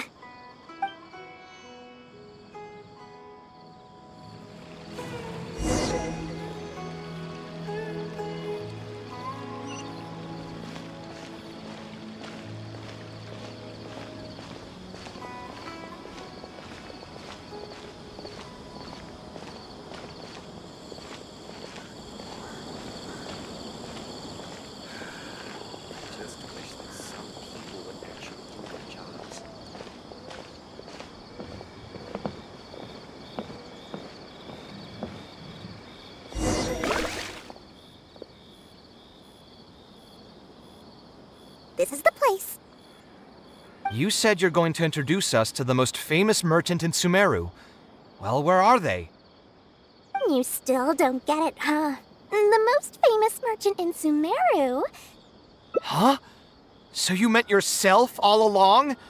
Then why did you bring us here? Well, I've given it some thought, and that complex of education and culture buildings that you mentioned does hold some promise. It'll be a pretty big Mora sink, and I'll have to fund it all on my own, but that's not really a problem for me. Seriously? Where's this generosity coming from so suddenly? Are you trying to scam me again? The reasons are not important. What's important is that I'm willing to help you. However, you know just as well as me that once this project actually breaks ground, it'll start sucking Mora from my pockets like crazy. So, to cut costs... I get it. I won't charge any commission fees, and I'll take responsibility for the entire project. Splendid! Then let's sign the contract right away.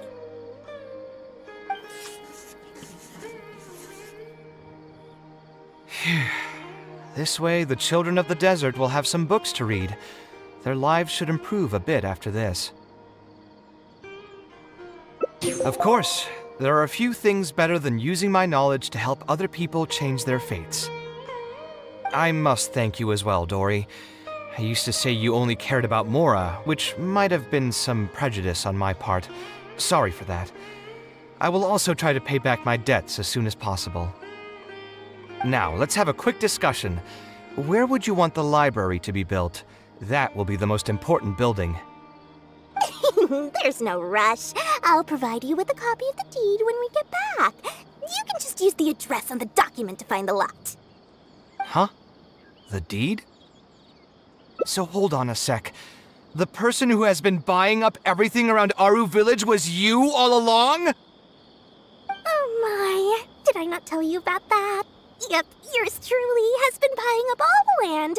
I must thank you for bringing your ideas to me. Before our conversation, I had no idea what to build on all those lots. So, from my perspective, this has been a great turn of events. I didn't put much in and easily got a lot in return. But what about my commission fees? Huh? Didn't you waive those yourself? I was just gonna say that to cut costs. We mustn't procrastinate and should start construction as soon as possible. But before I could finish my sentence, you volunteered to waive your commission fees and even promised to take responsibility for the whole project from start to finish. I'm so touched, really. It's obvious that you used every trick in the book to deceive me. You deliberately paused for a long time while talking about the project and kept glancing at me with that menacing look in your eyes. Huh? You really think so? Well, the contract's already been signed, so there's no point in dwelling on the details. You know what? I'll pay for tonight's dinner. Fine, I'll drop the argument on the commission fees. But since you said you're paying for dinner, I'm going to order the best dishes and booze this place has to offer, and lots of it. Tonight, we're feasting until I've recouped my full commission fees.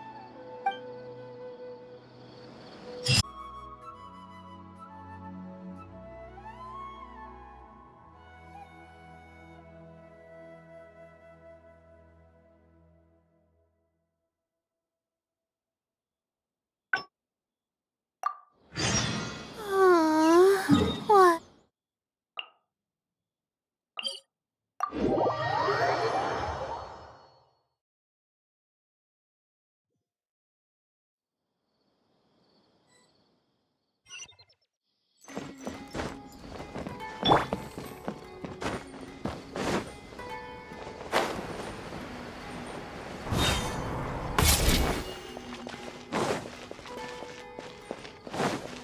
Next on the agenda...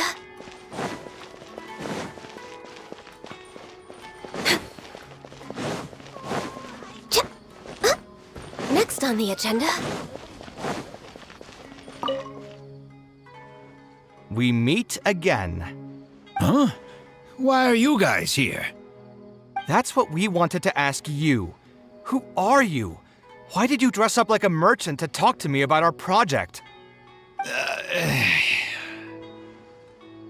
There's no need for us to continue this project if you still want to keep hiding things from us. I don't work with individuals I can't trust. Believe me, I didn't have any bad intentions. It's just... All right, there's no point hiding anything anymore. The building I'm trying to commission you for is not really a personal residence for me, but rather a library for children living in the desert. A library? Funded entirely by yourself? Shouldn't this be the responsibility of the academia? I've heard that the academia will be looking to prioritize the desert with the allocation of educational resources and materials. It sent over a large shipment of regular goods just last month. You're right, and I was aware of these happenings as well. I just figured what I want to do is a separate effort from what's already being done by the academia. The desert is too vast.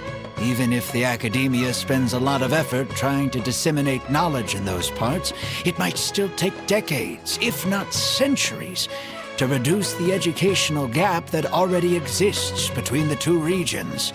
And what's more, I don't know if the academia would ever reverse its stance in the future.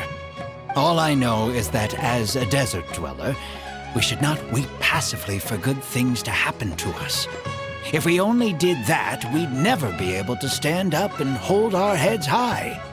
I don't have much longer left on this world, so I just want to use whatever time I have to contribute something to my homeland. I didn't want you to know that I came from the desert. I've lived in the desert my entire life, and there wasn't anyone here that I could trust. I figured I needed as much safety as I could get. To the point that you even disguised your identity? That's certainly taking playing it safe to the next level. Hold on. Don't tell me you've also been scammed before. When I first came to Sumeru's city, I brought a lot of Mora, hoping to find an architect that I could work with. Someone agreed to take on the project, and even took a sum of Mora from me, but then disappeared without a trace. After that, I heard that there are a lot of untrustworthy people in this business. Some would run as soon as they've been paid, while others would deliberately use expensive materials and take a cut of the construction funding. I spent a while collecting information in the city, and eventually learned that you're the most famous architect in all of Sumeru. I figured that you wouldn't need to make Mora by scamming people, so I decided to reach out to you. By the way, how did you know I was scammed? I don't think I've ever mentioned that to anybody. Just a hunch. A while ago, I accepted an offer to work on a project in the desert, and was also scammed out of a large sum of Mora. I ran into someone who was living in a pretty run-down house. I noticed a load-bearing wall on the verge of collapse, and suggested that I build a new house for him. He said that he had no way to pay for it, so I loaned him some of my own Mora, and told him to get some stone and timber from the local vendors. Soon after that, I found out that he had gone gambling with all the money, and lost everything, down to the last coin. And after that, he even borrowed Mora from me twice more, using a different excuse each time. I didn't even suspect him of any wrongdoing until he hired a group of mercenaries and tried to ambush me in his own house. According to him, I looked like an easy target because I was an academia scholar who didn't have any family or friends in the desert. What kind of person would just look at someone else and think, this guy looks like an easy target? Those kinds of things do happen every once in a while, yes. Folks like him are the exact reason why us desert dwellers' reputation have gone down the drain. I must apologize to you on their behalf. It's all right. You were also scammed by someone from Kasharwar after all. I should apologize to you on their behalf. Ultimately, neither of our experiences had anything to do with the desert or the rainforest. People who are new to an area are always easy targets for criminals. Yeah, you'll find both good and bad people everywhere. I can't understand the logic of those who like to take advantage of others, but I have to accept their existence as a fact of life. Anyway, I digress. Let's return to the topic at hand. Did you keep rejecting my designs because you thought I was deliberately using expensive materials to take a cut as a middleman? That's what I was afraid of initially, yes. I eventually understood that you weren't out to cheat me. But unfortunately, I still don't have nearly enough mora to pay for the design you proposed. I've done the math and know that we should be able to make it if we cut some corners. However, after our conversations, I can see that you're passionate about your design, and I'm quite fond of the proposal as well. So, I decided to try and see if I can afford your proposal as is. I've been looking for work every day, and in another month, I should be able to cobble together enough mora to meet the budget. By cobble together, you mean you're going to spend your entire life savings on this project? But then, what will you do if something unexpected comes up, and you find yourself stuck with no emergency fund? To be honest, I haven't really thought about that. I mean, when you've lived to be my age and something happens, you can't really call it unexpected anymore. All I want is to build this library before I leave this world, so that the children of the future would have some books to read, and the desert dwellers would be able to learn their letters and pick up some practical knowledge. A while ago, I heard that the academia had decided to recruit a number of exceptional children from the desert. Of course, this is welcomed news. But as someone who's spent their entire life in the desert, I still have a few concerns. I know the desert life and can predict what the problems will be. Many children from the desert have had neither the interest nor the proper environment to learn. So even if the academia would take them in, once they enter the halls, they might find themselves surrounded by other children who look and act very differently from them. And as a result, they might become socially isolated. Yes, I can imagine that. My father passed away at an early age.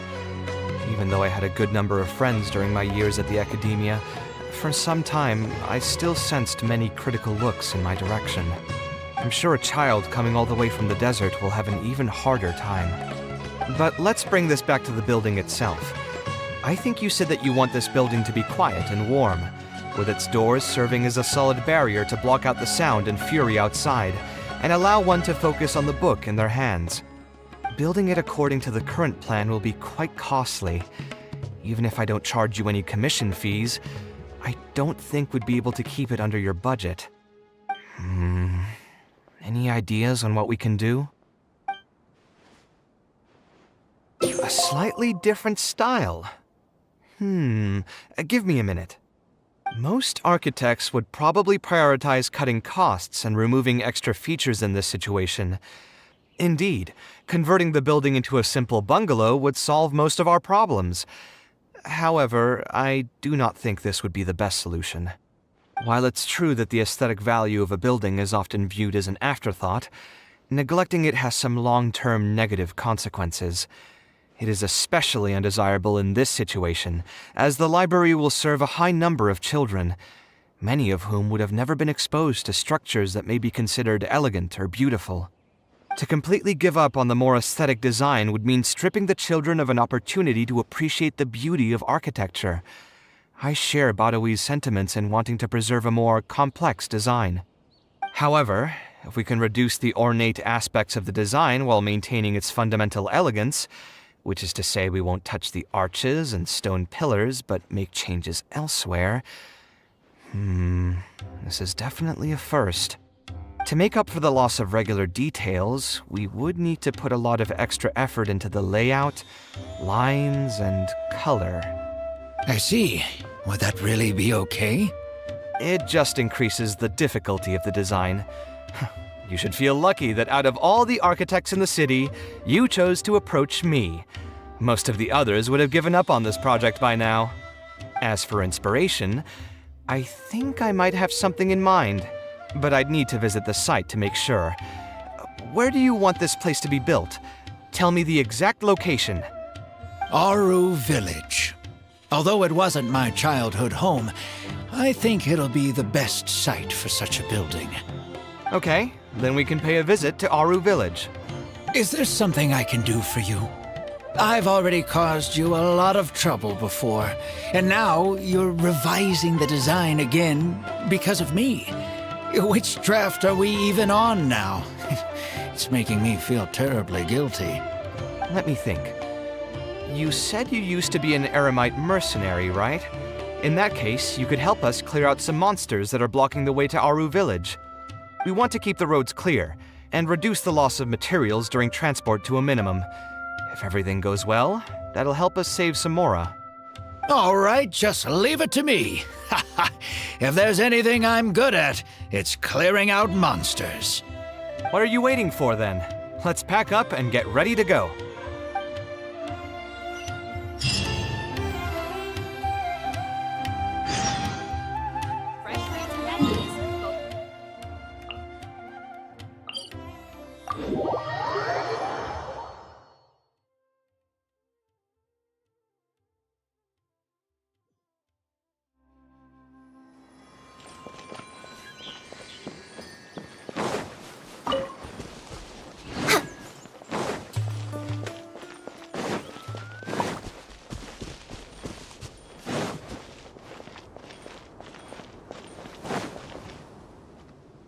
Most materials going from Caravan Ribat to Aru Village would pass through here. There are a lot of monsters out here today. If you find it hard to keep up, just let us know. Oh, don't worry about me. This is nothing. I'll be careful, though, and you should do the same.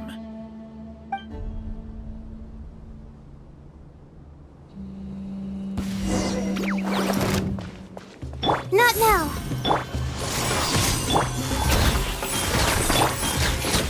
The wind knows me.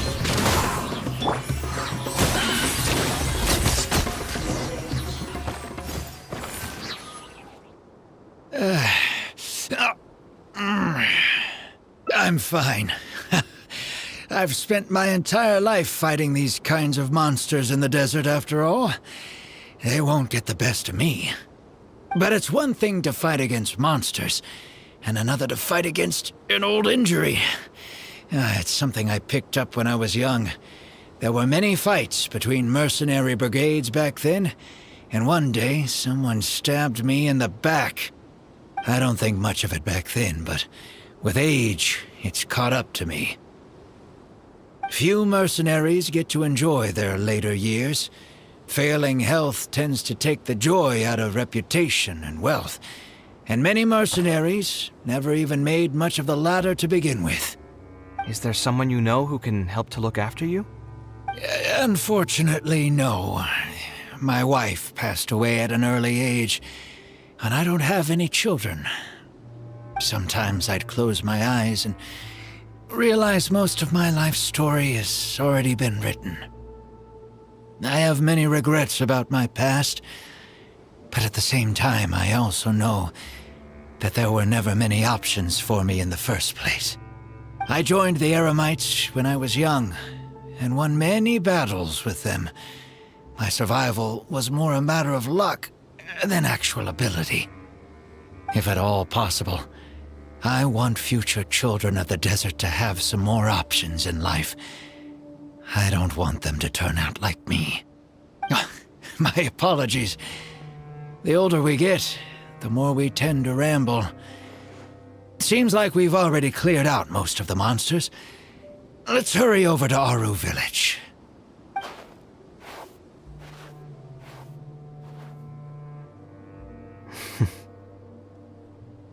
I think it's really admirable of him to spend his whole life's savings on people he's never met. Maybe he's doing this out of natural kindness, a kindness that hasn't been eroded away by the struggles of his life. Perhaps. To clarify, though, I don't think I'm quite the same. Some people call me an idealist. I do have some sentiments of that general persuasion, such as wanting everyone to be able to lead a happy life. But my situation is more complex than that. In the beginning, what drove me to harbor those thoughts was less idealism and more a desire to make up for a sense of guilt.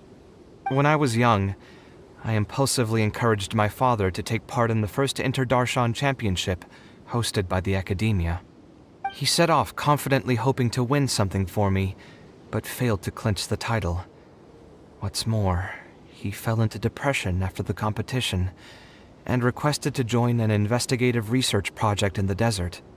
I never saw him again. Word has it that he got caught in quicksand. Even if other factors may have contributed to his death, the fundamental cause still circles back to me. I started doing many things in life because I wanted to make amends. Even in cases where I couldn't do something for a specific person, I still did whatever I could. I think I just wanted to make myself feel a little better. At this point, even I don't know. I've tried self-reflection, but it didn't help. I can't seem to walk away from many things that I see or hear about, even if they don't directly concern me. And I can't quite pinpoint the source of it. Maybe it's just like what those Vahumana scholars often say. It's hard for people to truly understand themselves. I could be doing things out of endless guilt, or I could be doing them out of a strong sense of empathy. It could even just be a matter of conceit. The potential motivations could number in the dozens, but the actions they result in are the same. Anyway, I suppose I don't really mind being called an idealist. They also use that term to describe my father. It seemed to carry fewer connotations back when he was around. I've known Al-Haytham for many years now, and discussed my ideology with him for nearly as long. Maybe argued is a better word for it. He told me a long time ago that no matter how strong of a swimmer you may be, you'll still get dragged under by the others who are drowning once you run out of stamina. He believes this is the fate that awaits all idealists. I still believe I should live by my ideals, and I've given him countless reasons why I think it's a good idea to do so. Perhaps my ideals are flawed, but are there really any perfect things in this world? Unfortunately, he remains unconvinced. His personality is the exact opposite of my own. If someone happens to drown next to him, he'll most likely stand on the shore and mumble something along the lines of respecting other people's fates. But as you can see, I'm not the only idealist in the world. Just as there are different seasons, there are also different people. There are many others who will continue to care about the fates of those who are not directly related to them. And when I finally run out of stamina, someone will also reach out and bring me back to shore. Someone will help me, right? Yes, I've already been helped like that before. But you've helped me plenty already. If you didn't reach out to me, I would probably be passed out on the tavern table right now instead of talking with Badawi. Either way, I'm feeling much better than when you first found me at the tavern. I can feel inspiration already welling up inside of me. Maybe this will be just the opportunity I needed to create a whole new style. All right, let's head to Aru Village.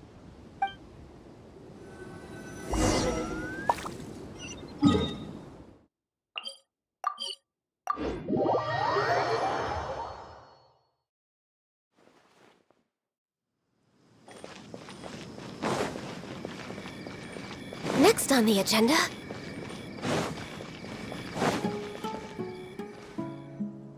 Now that we're here, it's my partner's time to shine. Marak!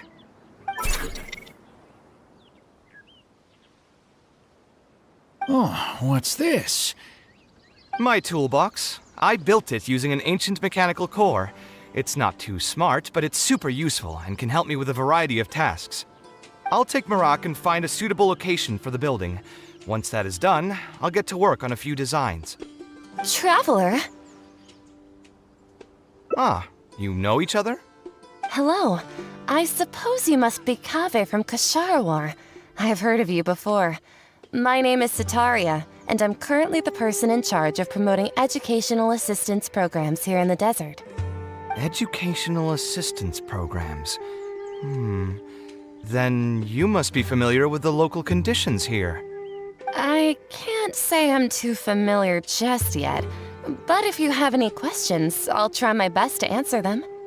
I've been commissioned by Mr. Badawi to build a library in the desert. We've settled on the general design direction, but we are trying to finalize some details based on the conditions around the intended location. A library? Do you intend to open it to the public for free? That's right. I want to make sure the children will have books to read. That's fantastic! I'm sure the children will be thrilled. Right now, we don't have access to many paper books or a quiet place to read. Truth be told, this very thing has been keeping me up at night. Let me get straight to my questions then. Can you estimate the number of children around here who'd be interested in reading? Besides the usual noise of village pedestrians, are there any other sources of noise in the village? Oh, and have any landslides occurred here recently? And also, where are the spots around the village that have been most affected by wind and erosion?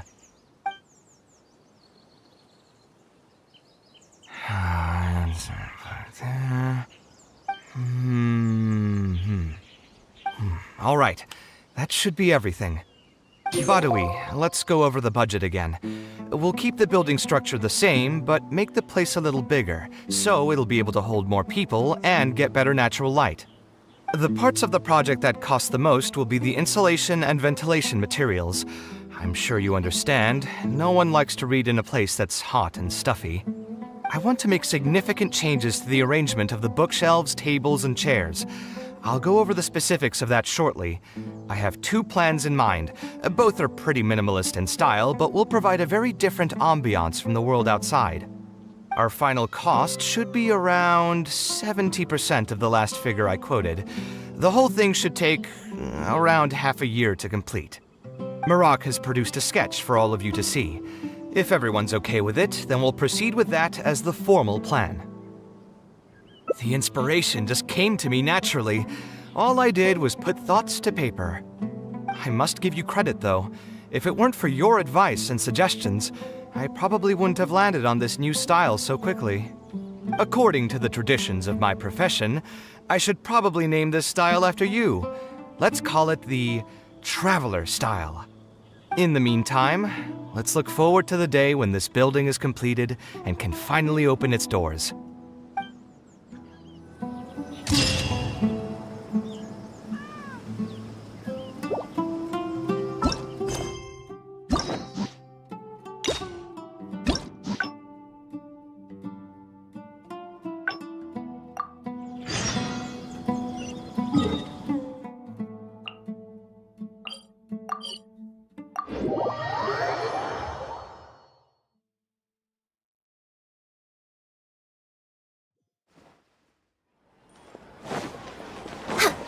Next on the agenda...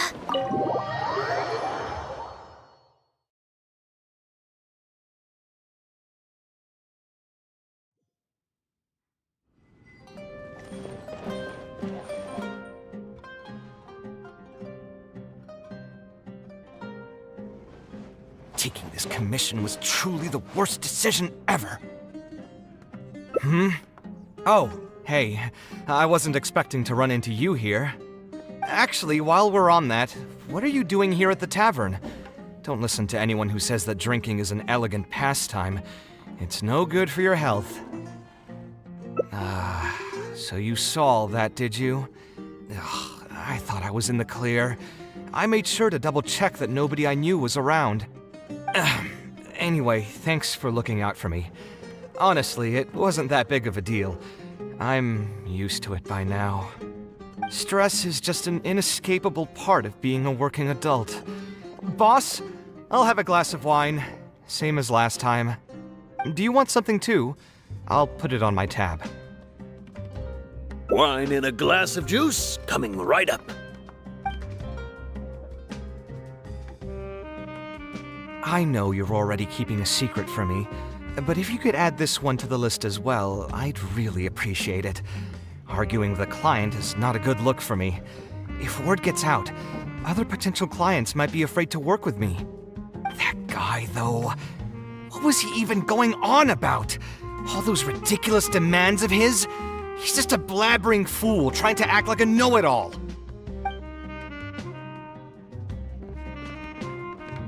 Another glass, please, boss. I'm not leaving today till someone has to carry me out. You've got it, sir. I gotta say, though, it almost feels like you're saying that every other day now. It really is every other day that you'd run into a client who knows nothing about construction requirements or architectural style. If this was in the past, I'd never have gone through 6 whole drafts trying to accommodate the client's preferences. But perhaps getting used to this just means that I've grown numb to it. I've worked on so many projects since graduation, and none of them have been approved at the first pass. I would spend a lot of time altering my designs, and by the time the clients were finally satisfied, all my passion and enthusiasm would be gone. It feels like I'm straying further and further from my artistic vision with every change I have to make. I suppose, though, that just sticking to your guns and completely disregarding other people's feedback would also not be a good thing. All of this makes for a real paradox, one that particularly crops up in my work, too. In the end, what is the true meaning of art? Should I see it as a divine gift of inspiration from the gods? Or an expression of the light of my own wisdom?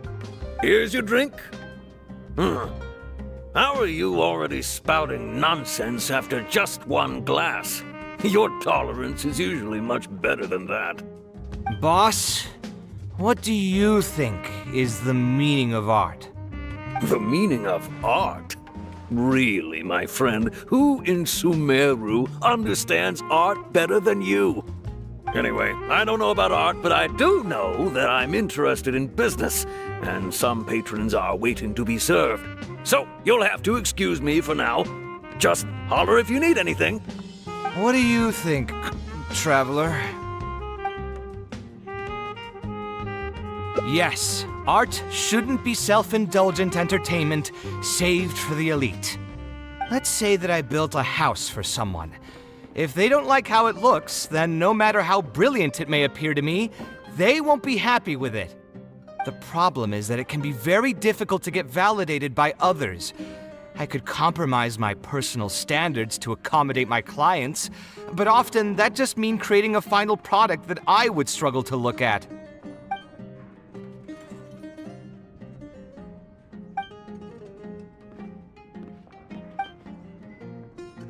Sounds great to me. I don't even want to think about this project anymore. But what should we do? It's probably not a good idea to just drink until I pass out here. Huh? Where did that come from? I mean, it's not like it's some kind of secret.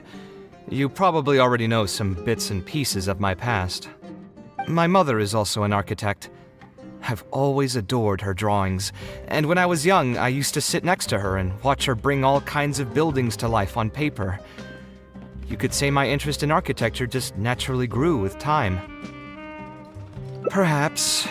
In fact, I have also seen my mother argue with her clients, but she would always quickly find the motivation to return to her work.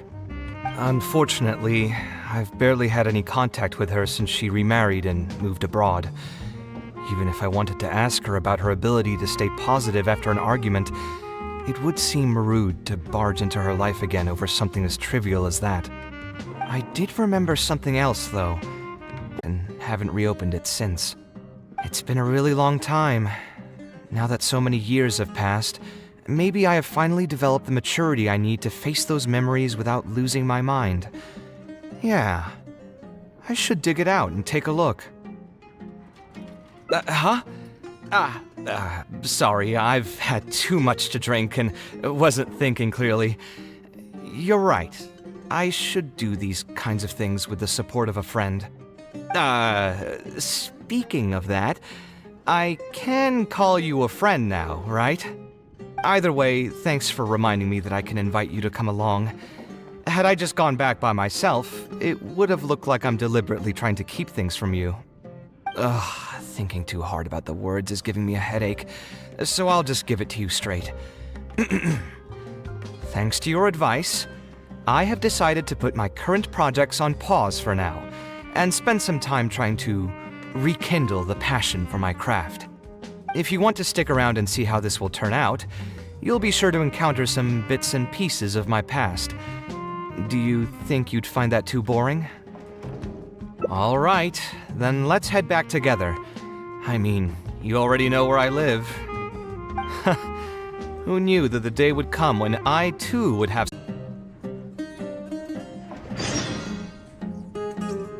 Why don't you join the core?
Alhaitham isn't in, so feel free to sit wherever.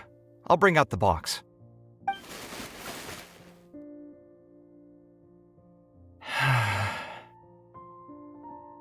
Oh, nothing. I just didn't realize how much time had passed.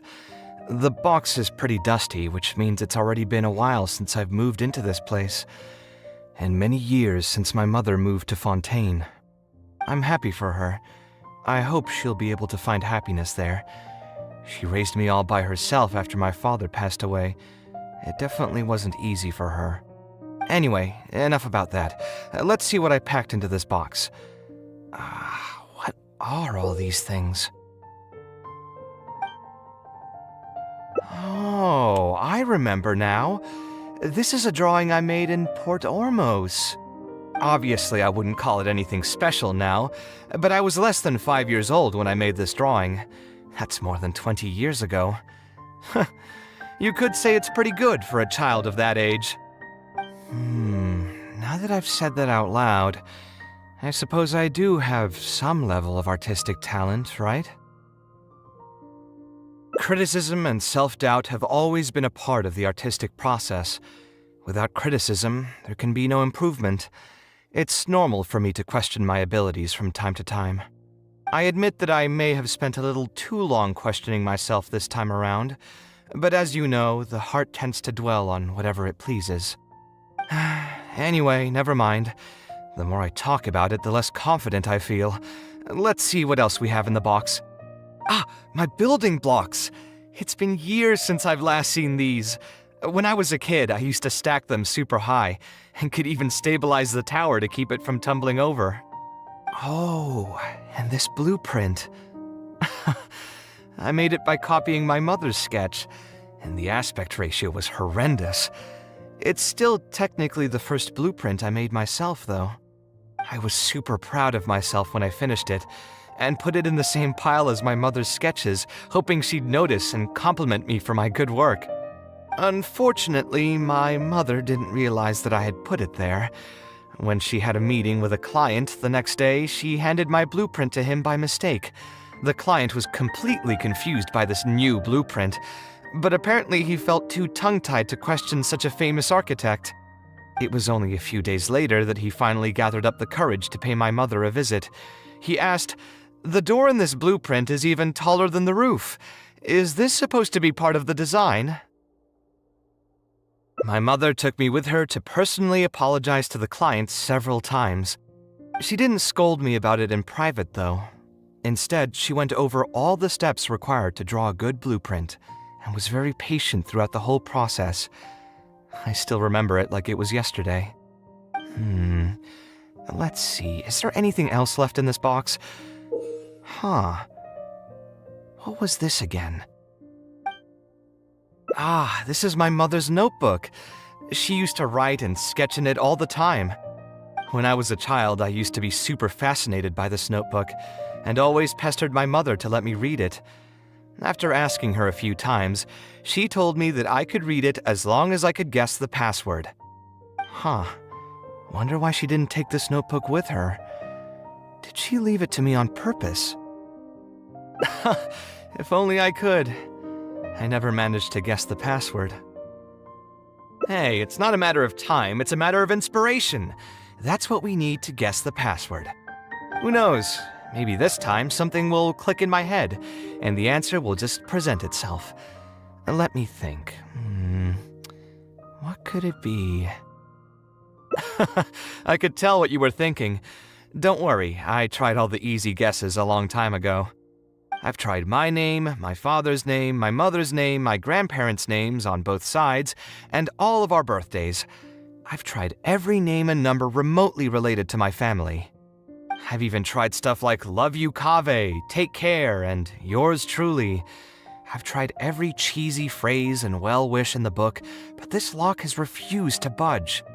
I wouldn't try that route again. I have a hunch that it won't be that simple. Also, if she really did use something like that, she'd never hear the end of it from the folks over at Haravatat if they ever found out. So we could find someone who was close to my mother and see if they might know anything? I see what you're saying, but who should we talk to for that? My mother was never really the one to be social. My father was the one with more friends, but all those connections were severed when he died. Let me think. Is there still someone at the academia who would know my mother?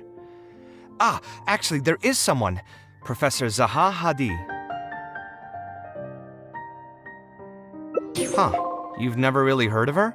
She's a famous Kasharwar scholar and leading expert in formal garden design. My mother studied under her as a student many years ago.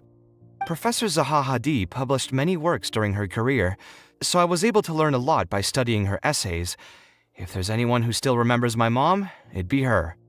She's older now and is no longer teaching at the academia. But if I remember correctly, she spends most of her time around the Bimarstan area. Let's go take a look. We might run into her if we're lucky.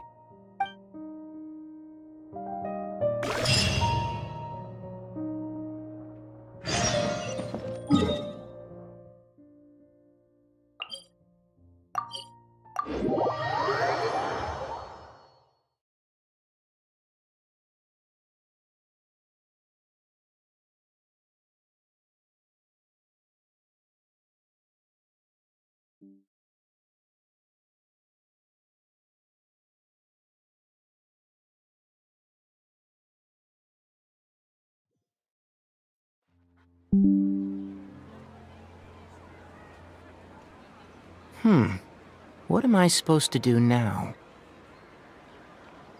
Forget it. I'll just head back. Tainari, what are you doing here? Oh, it's you. Good to finally see you again. I came into the city to buy some experiment reagents, hoping to bring them back with me to Gandharvaville. But as soon as I got here, I noticed someone banging on Cyrus's door. You've all heard of Cyrus, right? He's an ex-sage and Sino's adoptive father. I was thinking about going over to ask what's happening. That granny over there may appear old and frail, but her vocal cords certainly sound loud and healthy as ever. Granny? Yeah, she's just over there. You can go check out the situation yourselves in a moment. Kaveh, were you at the tavern? I had a quick drink or two. Can you still smell the alcohol?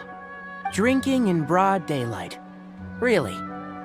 You want to pass out by the road and get run over by a sumpter beast like some mindless fungus, huh? And you, traveler? You didn't try to stop him?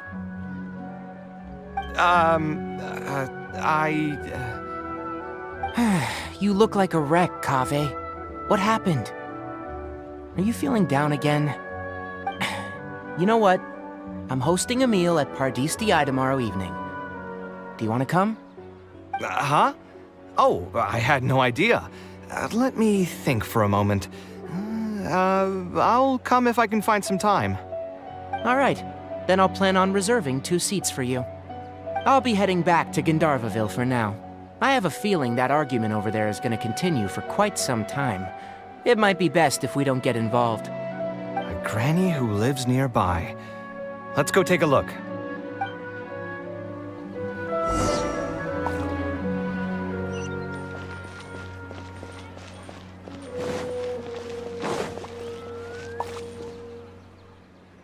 Ha! So, plan on keeping yourself locked in there, huh? Fine by me. If you're not going to come out, then I'm not going to leave. My tomato was growing so well, it had all the potential to become the best tomato this year, and you cut it straight from the vine. I already told you I had nothing to do with it. Why would I take a tomato that's still weeks from ripening? You'd have to be awfully green as an investigator to think it was me. You see, the word green here can refer to both the color of the tomato and the fact that your skills could use some. Enough nonsense! Just come out and face me, you coward! You're out of your mind. If I've actually done something wrong, then get a mantra and pull me out by force, why don't ya? Oh, why you? Professor Zahahadi? And who are you? Oh, Kaveh. Fancy seeing you here. How long has it been? Come on, get over here and let the professor take a good look at you. Not bad, not bad. You've grown taller again. Professor, what's going on here? It's no big deal, really. A few of us old scholars got bored in our retirement and decided to put together a vegetable growing competition. At the end, whoever loses will have to go up on stage and do a performance for the winners. Which brings us to our current predicament. My tomato was sure to win until a certain someone decided they couldn't bear to lose. Hey, don't try to defame me in front of the kids. If we're airing out each other's dirty laundry now, then why don't we talk about you sneaking into Janat's garden the other night? Ahem! Lucky for you, seeing these youngsters come to pay their respects today has put me in a better mood. I'll let you off the hook, for now. Come on, let's go. We'll take our conversation elsewhere. He doesn't need to be a part of it. Yes, of course.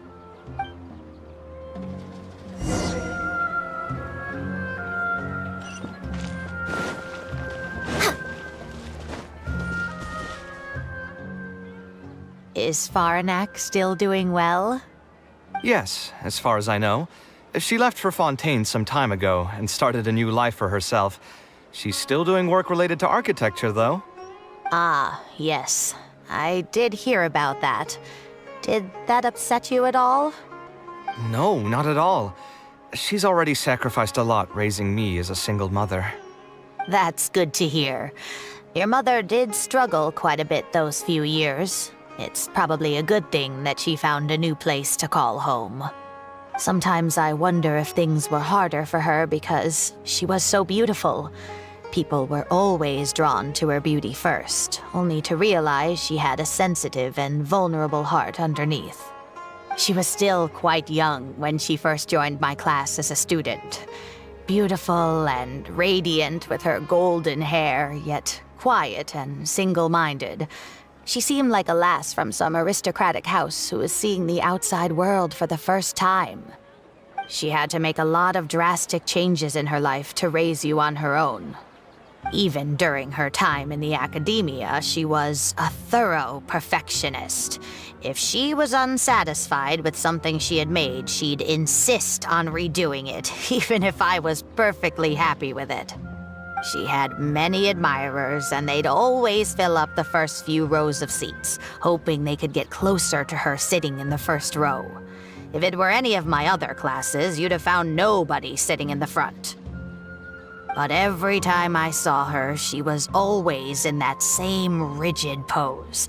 She'd have one hand on her forehead with the other clutching her pencil. Her eyebrows would be knitted in a frown as she concentrated on the blueprint in front of her. I'm sure she had many difficult moments in her life. How did she cope with the stress? I'm not too sure. She never talked about such things with me. She rarely opened up to other people, you know. I do remember one time, though, when she got into a heated argument with a friend. She said something I found very memorable. She said, "True art cannot be understood, but as an artist, I wish some people could understand its meaning and value." If you ask me, that's probably the greatest source of pain for geniuses of their craft. It's extremely hard for them to find someone who can truly understand their ideas. So that's how it is. I wonder if the password could be... I tried both just now. Seems those aren't it either. What are you trying to do? My mother left her notebook to me, but it has a password and I haven't figured out what it is yet. I'm trying to learn more about her so I'd have a better chance at cracking the code. Thank you for all that you told us. It's the least I can do. Talking to youngsters like yourself makes me feel younger too. Honestly, looking at you now, I can see how much you resemble her. It's almost as if she's standing right in front of me again. Your personalities are quite alike, too. You're both stubborn and both a little awkward. Of course, I'm sure the similarities are mostly superficial. But so long as you continue to harbor those traits, you'll find a lot of difficulties in your work. I've taught a lot of students over my career, and in my experience, very few genius architects of Ksharawar ever found happiness for themselves. They would know exactly what they want to express and fight for it tooth and nail, which inevitably led to arguments with their clients. Some clients would choose to respect the architect's vision or just let the argument go because of the architect's reputation, but those are the rare ones. When Faranak first graduated, she was getting into arguments with her clients nearly every single day. I think it only got a little better when she met your father. I see. But could he understand the designs my mother made? No, I think they were probably beyond him, too.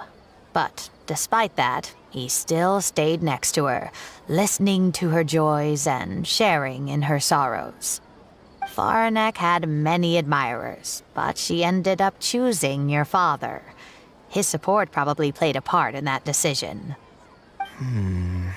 So instead of understanding, perhaps all we need is just companionship. Huh. It worked! Oh, was that the right password? Yes! Then you should be on your way, child. Find a quiet place and see what she wanted to say to you. Being the awkward person that she is, I suppose there were many things that Faranek could never say out loud.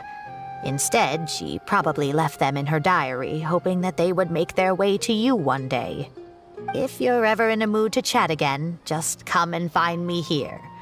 You're always welcome to discuss architecture topics with me as well.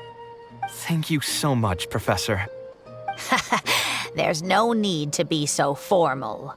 I'll let you kids go. It's time for me to take another stroll around the vegetable garden. I wonder what my mother could have written about. They all say Zaha Hadid's class is the toughest, but I think it's actually not too bad. On the other hand, though, structural mechanics is definitely a pain, no matter how you try to approach it. I doubled down and managed to get through it in the end. I met someone special. At first, I didn't think much of him, but now, I feel very happy whenever I get to spend time with him. We decided to name our son Kaveh. I don't think a younger me would have ever imagined forming such an intimate bond with another person. Back then, I lived only in the shadow of myself, as well as that of the dream in my heart. The bad news came. And even though it's been several days now, I still can't bring myself to come to terms with what happened. My eyes are so swollen it's hard to see. What if they're all lying to me? And this is just a long, cruel dream. But I have to face reality. I still have someone to take care of. No matter what happens, I'll do my best to raise my son on my own. Huh? Is this a drawing? Seems like it was done by my mother. This blonde man was probably my father, but who are the other people in the picture? Huh? Why do a few of them look somewhat familiar? From the dates in the notebook, she probably drew this more than 30 years ago. I hadn't even been born yet. Maybe we were thinking too much. Oh, there are a few lines written in the diary about this as well. The one who invited us to the gathering is a talkative woman. Including us, 3 couples showed up. There was also a person who came alone. The talkative woman introduced everyone to each other. She spoke really quickly, so I couldn't quite catch everything she said, but I also didn't feel like asking her to repeat herself. My husband seems to be friends with the man with long ears. I couldn't really join their conversation, so I've resigned myself to sitting in a corner and drawing in my notebook. I don't think I'd be able to become friends with any of these people, especially that stiff-looking couple. That man is certainly very handsome, but he would constantly alternate between disjointed and serious ways of talking. His wife is a bit more bearable. We were not acquainted with each other to begin with, and I doubt we'll see each other again after this gathering. The ambiance of this gathering is surprisingly pleasant, however. Talking to people can allow us to find some peace after a long day. Maybe my son will also partake in these gatherings in the future. I hope he'll be able to make many friends. Who would have thought my mother used to attend that kind of thing? It seems she was only good at talking about her own work, and found it difficult to join into other conversations. As a result, she often kept to herself and would be off to the side, drawing. There's more written on the back. Oh, it seems like it was written to me. Kaveh. I was both overjoyed and distressed when I learned of your decision to continue your studies in Kasharwar. You are very talented, and I am confident that you will become an architect of much acclaim. However, the more talented you are as an artist, the more misery and anguish you may encounter. No one will be able to help you during your journey as an artist. But outside of your life as a creator, you can learn to form connections with other people and enjoy many other things in life. It's the only way to alleviate your suffering. Whenever you feel down, seek out a friend to sit and have a chat. You can accumulate joy and fulfillment by spending time with them. The positive feelings you gain will get you through the long and difficult years. Never forget that companionship is the most important thing of all. So that's the answer she prepared for me. She really thought long and hard about me and my future. Well, now that I've read her words, do you think I should accept Tainari's invite and attend that dinner at Pardis Di? The thought definitely crossed my mind. Although it'd be nice to get together with friends and chat the night away, I don't want to bring down other people's moods because I'm sad. Besides, don't most people hate the feeling of seeing their friends troubled and being unable to help? And what's worse, nearly all of my problems can't be easily resolved with some encouraging words or gesture. And don't forget, I'm also older than all of them. As their senior, I should appear to be a bit more responsible. You're not wrong, but I keep feeling like I haven't really helped them much in return. Wait, do you mean it? You're not making fun of me, are you? I've gotten so used to sarcasm that I can't tell what's genuinely a compliment anymore. Wait, by fun, did you mean... You know what? I'm not going to overthink it. I'll see you tomorrow at Pardis DI.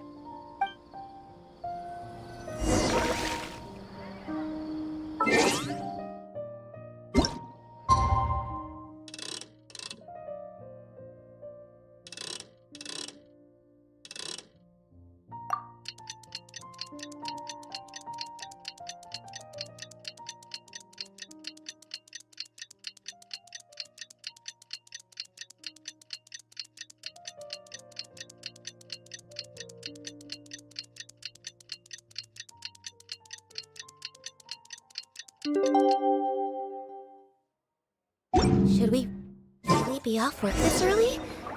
There is still a lot.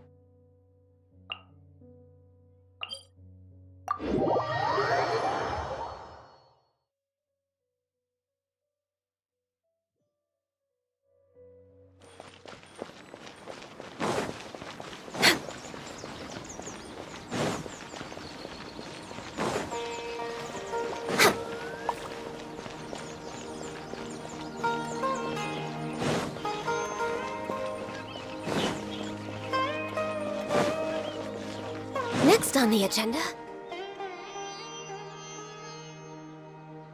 Alhaitham also got my invite, right? Will he be coming to join us?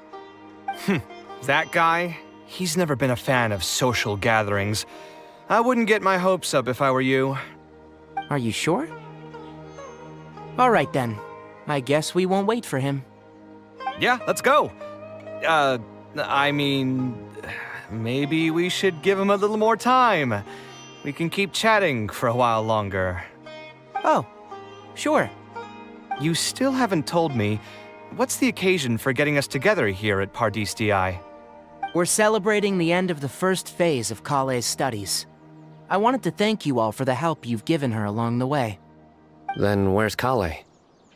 She said she wanted to show everyone a bit of what she's learned, so she's still doing some last-minute prep at home. She'll be here shortly. Anyway, let's get started. To tell you the truth, I'm actually not so confident that the second phase will go as well as the first. The curriculum will become a lot more involved, and I'm worried that she won't be able to get through all of it. I was hoping we could brainstorm about it together before she gets here. I knew this wouldn't be just a simple free dinner. Is that why you also invited Alhaitham? Yes. I thought it would be good if we could all put our heads together about this. Anyway, let's take a quick trip down memory lane. What did you guys do when you ran into a problem that you didn't know how to solve? Or got assigned a project that you knew you weren't going to finish on time? Never happened to me. I'd just pull another all-nighter. You two are hopeless. Does anyone have a more useful answer to the question? Ooh, that's a good point. Confidence is the most important thing. Once you lose your sense of confidence, it'll become all but impossible to find the motivation to study. This could be a potential direction. I have already redesigned the literacy curriculum, and I was originally hoping to ask Alhaitham for his opinion, but... It's very simple. Instead of focusing on the amount of material you would like to teach, focus on the amount the student would be able to remember. Wow, you actually showed up. I could probably count the number of times you've actually come to gatherings like this on just one hand.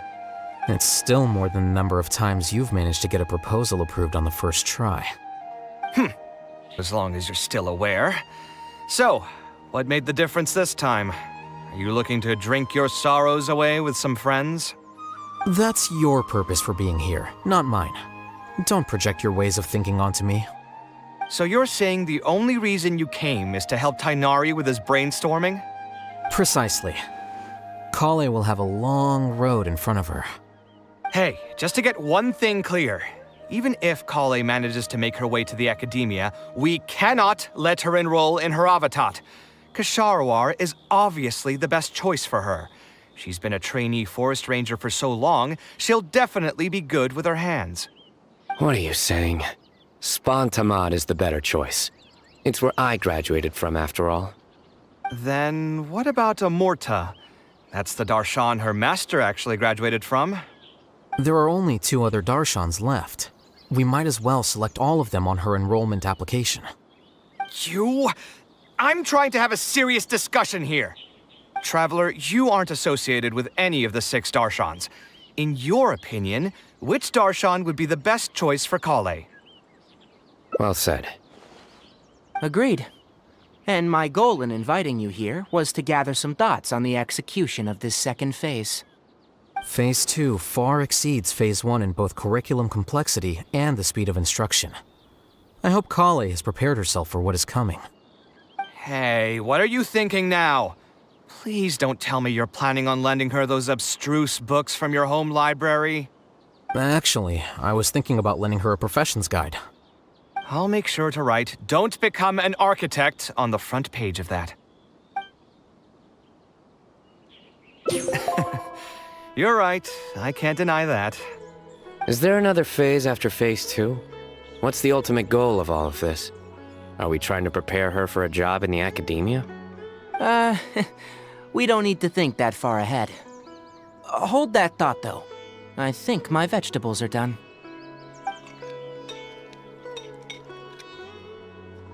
I'm telling you, that client had no idea what he was talking about.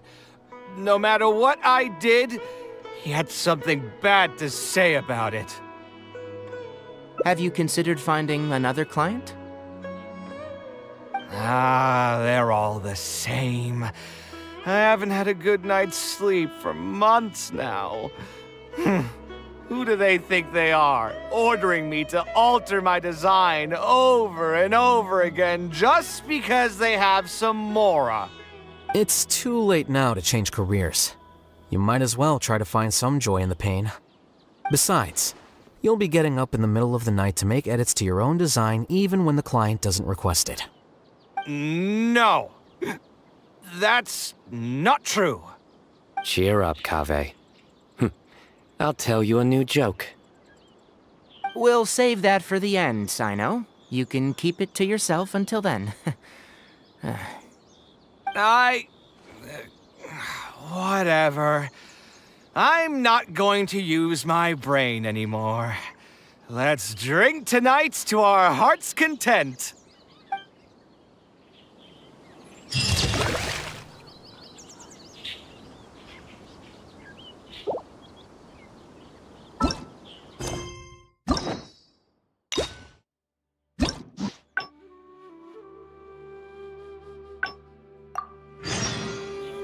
It's so nice to de-stress.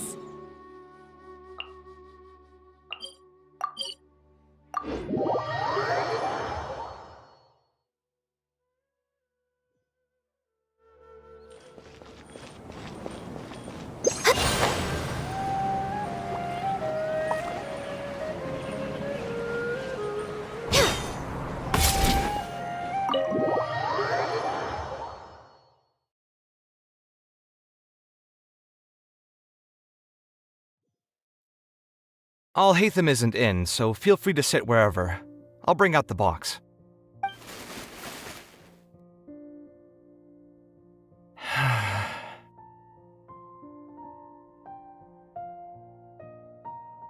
Oh, nothing. I just didn't realize how much time had passed. The box is pretty dusty, which means it's already been a while since I've moved into this place, and many years since my mother moved to Fontaine. I'm happy for her.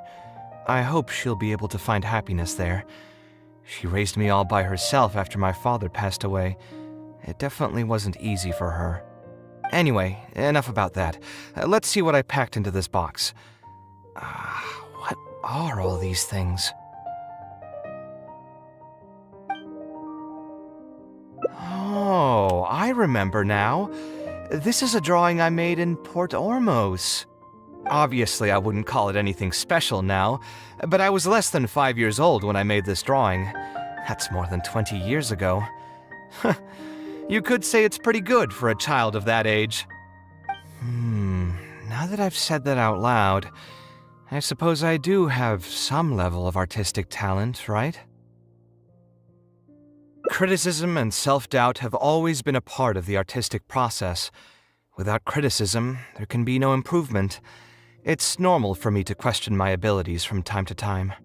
I admit that I may have spent a little too long questioning myself this time around, but as you know, the heart tends to dwell on whatever it pleases. Anyway, never mind. The more I talk about it, the less confident I feel. Let's see what else we have in the box. My building blocks! It's been years since I've last seen these. When I was a kid, I used to stack them super high, and could even stabilize the tower to keep it from tumbling over. Oh, and this blueprint. I made it by copying my mother's sketch, and the aspect ratio was horrendous. It's still technically the first blueprint I made myself, though. I was super proud of myself when I finished it, and put it in the same pile as my mother's sketches, hoping she'd notice and compliment me for my good work. Unfortunately, my mother didn't realize that I had put it there. When she had a meeting with a client the next day, she handed my blueprint to him by mistake. The client was completely confused by this new blueprint, but apparently he felt too tongue-tied to question such a famous architect. It was only a few days later that he finally gathered up the courage to pay my mother a visit. He asked, "The door in this blueprint is even taller than the roof. Is this supposed to be part of the design?" My mother took me with her to personally apologize to the client several times. She didn't scold me about it in private, though. Instead, she went over all the steps required to draw a good blueprint, and was very patient throughout the whole process. I still remember it like it was yesterday. Let's see, is there anything else left in this box? What was this again? This is my mother's notebook. She used to write and sketch in it all the time. When I was a child, I used to be super fascinated by this notebook, and always pestered my mother to let me read it. After asking her a few times, she told me that I could read it as long as I could guess the password. Wonder why she didn't take this notebook with her. Did she leave it to me on purpose? If only I could. I never managed to guess the password. Hey, it's not a matter of time, it's a matter of inspiration. That's what we need to guess the password. Who knows? Maybe this time something will click in my head, and the answer will just present itself. Let me think. What could it be? I could tell what you were thinking. Don't worry, I tried all the easy guesses a long time ago. I've tried my name, my father's name, my mother's name, my grandparents' names on both sides, and all of our birthdays. I've tried every name and number remotely related to my family. I've even tried stuff like love you Kaveh, take care, and yours truly. I've tried every cheesy phrase and well-wish in the book, but this lock has refused to budge. I wouldn't try that route again. I have a hunch that it won't be that simple. Also, if she really did use something like that, she'd never hear the end of it from the folks over at Haravatat if they ever found out. Yeah, you're right. Although I was hoping to find some words of wisdom from my mother, if I stop and think about it, her words may not be the advice that I need to hear right at this moment. Everyone's life journey is different. Traveler, you've visited many lands and met many people, so I'm sure you've run into situations where some advice wasn't exactly suitable for the situation at hand. I just got an idea, though. If I want to rekindle the creative passion that I had before, instead of trying to unlock an old notebook, why don't I take a walk around the parts of town that had changed my life? What do you think? I'm glad you agree. Then let's start by taking a quick stroll around the academia.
We're way behind schedule.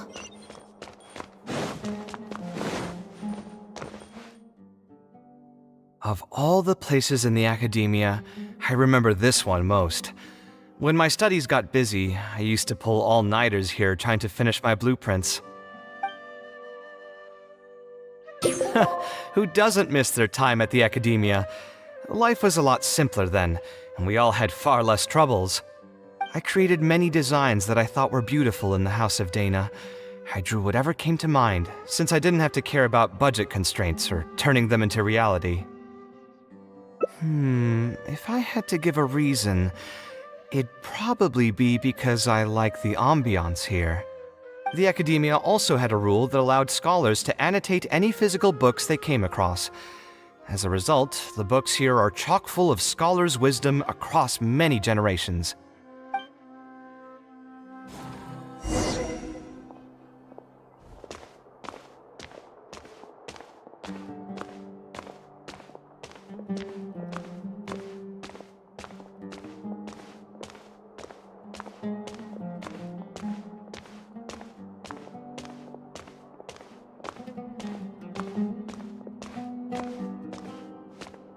Oh, here, this is a great example. This book, History of Ancient Sumeru Architecture, contains some analysis that I did many years ago. Huh? Why is Alhatham's handwriting also in here? When did he ever read this book? I guess it's probably from when we worked on that research project together. Anyway, he probably never cared to tell you this, but the House of Dana is where Alhatham and I first met. I came here to do my homework, and saw him sitting by himself next to that row of bookshelves. A group of Haravatat scholars were chatting near him, but he looked as if he was too lazy to join them. There was a pretty stark difference between him and all the rest of them. It was my fault for feeling bad for him. I thought he must have gotten into some kind of trouble and went over to ask if he needed anything, not realizing that... Not realizing that you were in fact the one in a whole heap of trouble?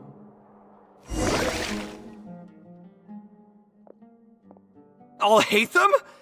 Why are you here? The House of Dana is a public space. Anyone can come here, no? But shouldn't you be at the records room at this hour? You're not here to watch me make a fool of myself, are you? You think I would derive amusement from watching you fall into depression over your life's various troubles? If that's the case, then I suppose I must have been entertaining myself for years. I came here to pick up a few files. If your voice hadn't managed to get through my soundproof earpieces, I probably wouldn't have noticed you. All right, I admit I was probably overreacting just now. Probably not when he's right here with us. As his senior, I shouldn't try to tarnish his reputation. There was nothing embarrassing or shameful about it. When I was still a student at the academia, I once collaborated with Kaveh on a research project. A collaboration is usually beneficial for all parties, but due to issues with our personalities, we ended up going our separate ways before completing the project. We had a number of differences, and they remain unresolved even today. But there's no point going into that right now. The more important question is, why are you at the House of Dana? As a senior scholar, isn't it my responsibility to offer my friend a quick tour and explanation of the academia's architecture? I see. Then let me guess. Your next stop will be the pavilions around Razan Garden? Our famed architect sure loves showing off that corner to all his friends. Oh, and Kaveh, a lot of the books you annotated have been moved to the innermost section of that bookshelf over there. You'll have to dig them out yourself if you need to find them. Huh? But why would you know that? Don't tell me you finally had an epiphany and realized that there's great virtue in respecting your elders' work. Sure, if that will give you some self-confidence. Leave any words of thanks you may have to the ex-Grand Conservator. The last time he was here, he was complaining that he had received reports from current students. The main grievance being that the annotations are too long and difficult to read. As a result, the books you annotated have been moved to the back shelves. What? But all of my annotations were extremely important. Instead of reporting me, they should have been thanking me for my service. The notes that I took, they couldn't have asked for a better analysis of those books. Okay, just you wait. I'm going to fix this right now. I'll dig all the books out and return them to the proper shelves. Oh, we'll wait. Anyway, you were about to say he's feeling a bit down? Put through the ringer. What an interesting phrase. I assume he used those exact words himself? He probably did suffer quite a bit, that's true. He always spends a lot of time editing his proposals, with the goal of satisfying as many of the client's preferences as possible. But the satisfaction of one client will not translate to general satisfaction with his work. Many problems in life can only be solved by a fundamental change of attitude. As the leading genius of Kshahrewar, Kaveh should have both the right and the confidence to reject any unreasonable demands. There are plenty of architects in Sumeru who are inferior to him in skill, yet far more irascible in temperament. What's more, there are plenty of people who look up to such individuals as paragons of staying true to one's principles. Clearly, his predicament is inevitable, since he holds other people's feelings as more important than his own. Of course, each person is different, and we should respect the paths that they have chosen for themselves. Admonitions will serve no purpose. People tend to succumb to familiar pitfalls, and this is especially true for those who believe it's their duty to carry more burdens on their shoulders.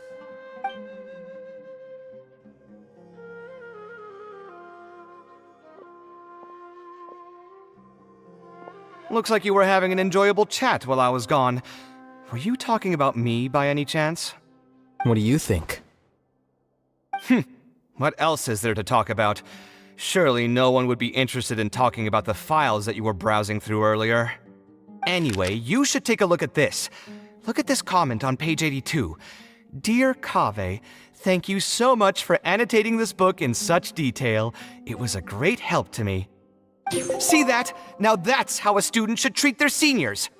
And it looks like you're already in a much better mood now. It really doesn't take much to make you happy, huh? Me happy? I'm mocking that retired blockhead for being so full of himself. He understands nothing about the true beauty of architecture. When I can find some time, I'll have a serious talk with him about making sure these books are put where they belong.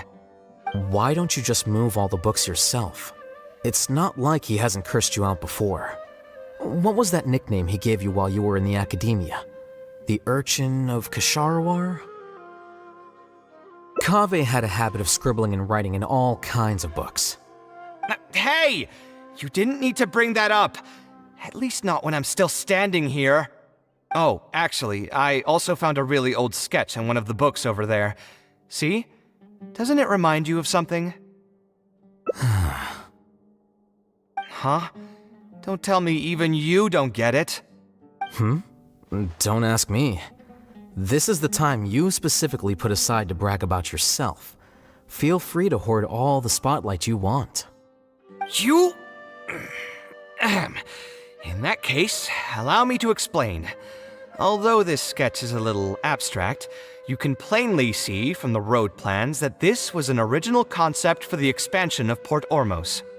We can also plainly see that the designer was a huge fan of this project. It's the project he loves to talk about the most, second to the Palace of Alcazarzaray. If I don't keep bringing up the neat projects that I've done, how would anyone know that I was the one who did them in the first place? There shouldn't be any complaints about Port Ormos. If I remember correctly, the construction process was very smooth, everything was made ready ahead of time, and there were very few safety concerns. There are indeed no records of any complaints about this project. A most impressive achievement. See? What did I tell you? Come on, let's take a stroll through Port Ormos next. I'll tell you all about the designs I made for the place. No need. It's almost time to clock out for the day, and I don't intend on bringing any unfinished work home. Suit yourself. It's not like you know how to appreciate artistry anyway. Let's go, Traveler. I'll take you to Port Ormos.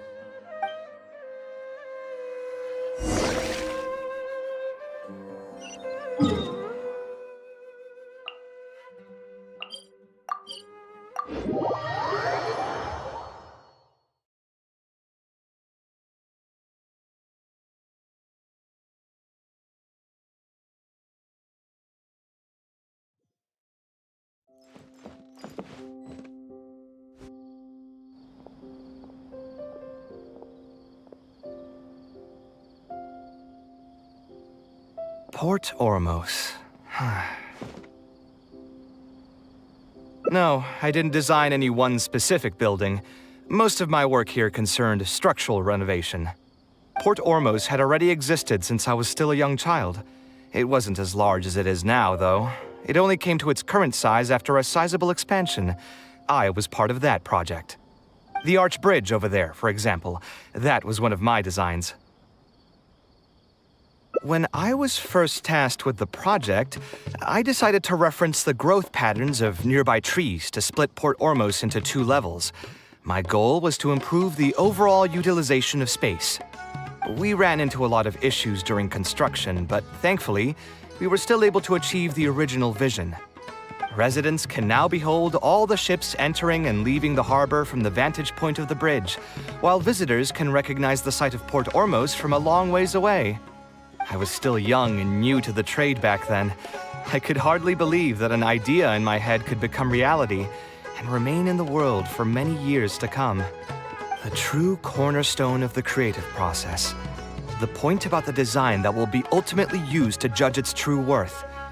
It was the first time that it became crystal clear in my mind. Once built, a building will continue to stand. Countless people will see it, and countless more will step inside it.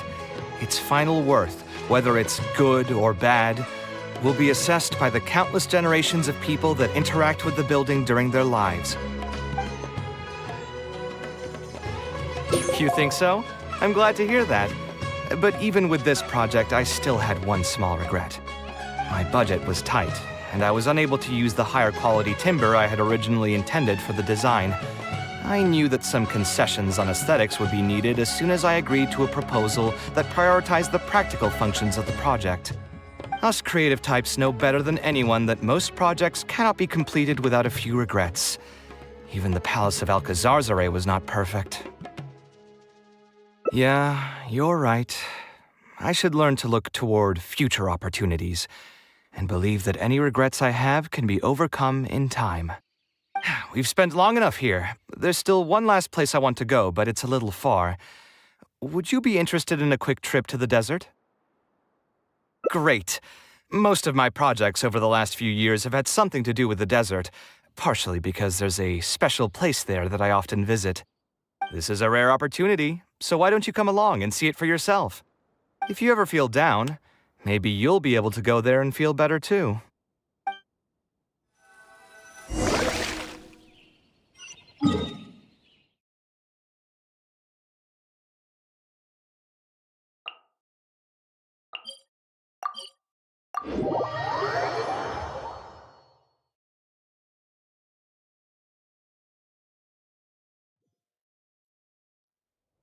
Who would have thought that so many primal constructs could have congregated here while I was gone? We won't be able to sit and talk peacefully with these guys around. Let's clear the area. The night is cold. Take your true form. Into the wind. No touching.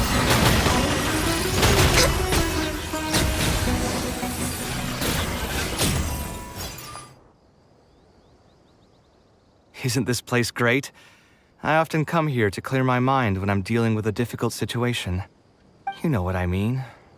Everyone finds themselves in frustrating situations once in a while. Just take me as an example. My family life got shaken up quite a bit when I was young.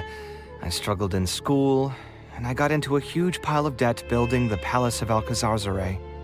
Although Alhaitham thinks that it's because of my personality that I continue to live in the shadow of the past, I think it's also just a part of life. Plus, if I look back, I've honestly had my fair share of good luck as well. You could probably say I followed in the path of my mother. Like her, I've gained a name for myself as an architect, built something that's seen as my magnum opus, and found many projects that others have entrusted to me to finish.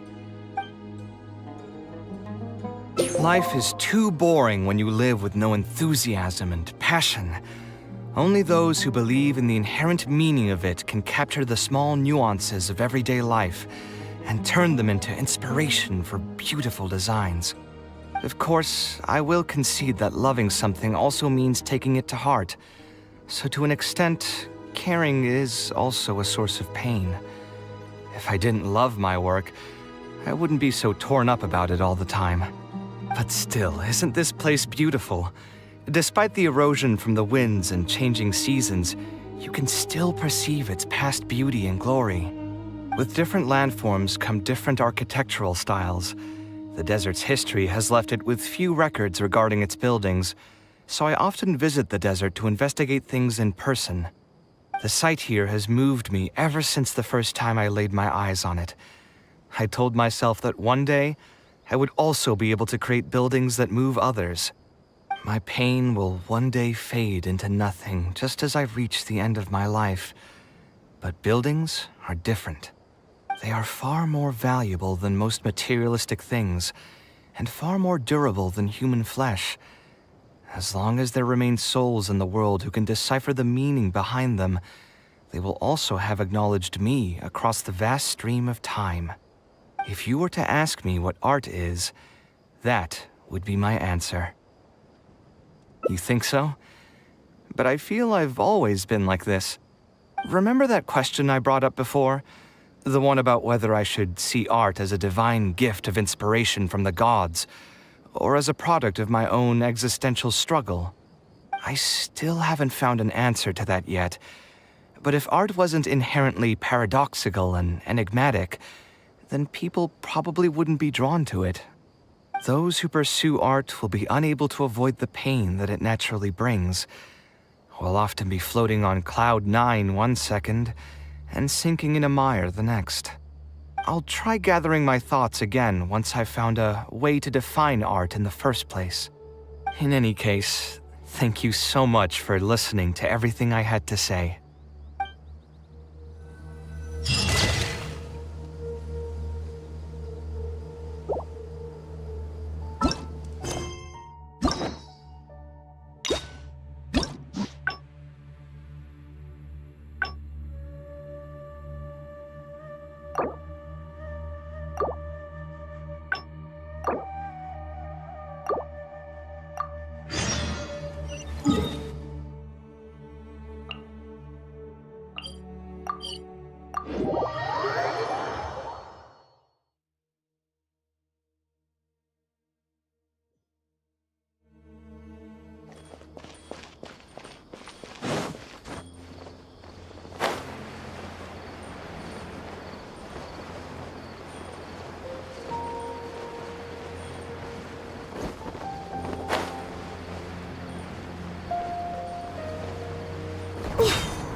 Of all the places in the academia, I created many designs that I thought, the academia also.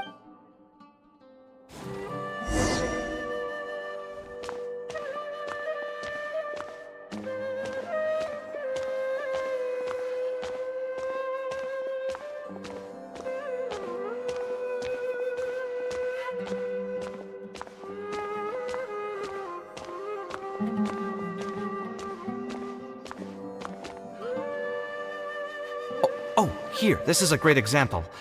This book, History of Ancient Sumeru Architecture, contains some analysis that I did many years ago. Huh? Why is Alhaitham's handwriting also in here? When did he ever read this book? I guess it's probably from when we worked on that research project together.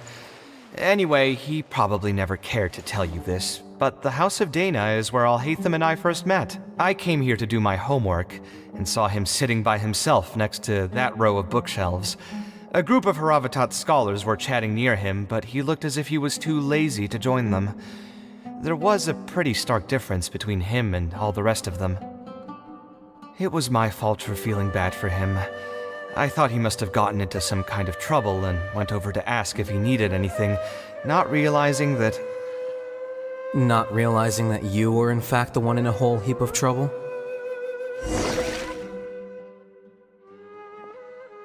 Alhaitham? Why are you here? The House of Dana is a public space. But shouldn't... You think I would... I came here to pick... All right. I admit I was... There was nothing embarrassed. When I was still a student, we had a number of... The more important question is... I see. Oh. Huh? Sure. Leave any words of... As a result. What? Okay, just you wait. I'm going to fix this right now. I'll dig all the books out and return them to the proper shelves. Oh, we'll wait. Anyway, you were about to say he's feeling put through the ringer. He probably did suffer quite a bit, that's true. But the satisfaction... There are plenty of architects in Sumeru who are inferior to him. Clearly, his predicament... Of course, each person is different, and we should respect the admonitions will...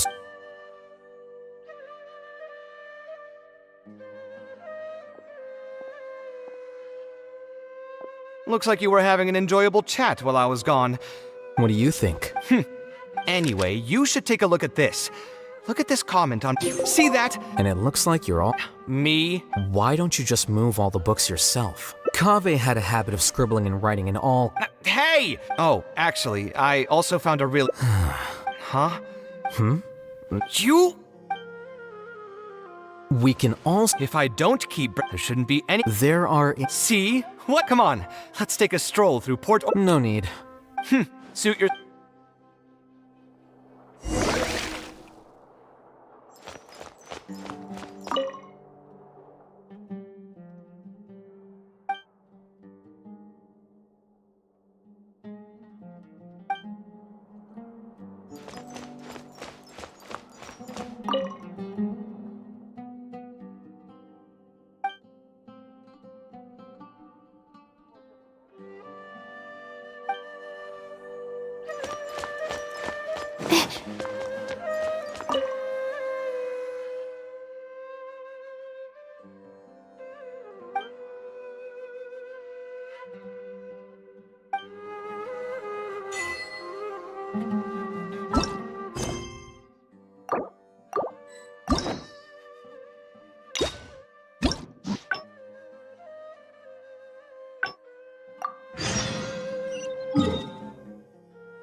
Taking this commission was truly the worst decision ever.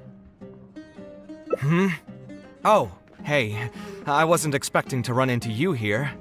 Actually, while we're on that, what are you doing here at the tavern? Don't listen to anyone who says that drinking is an elegant pastime. It's no good for your health.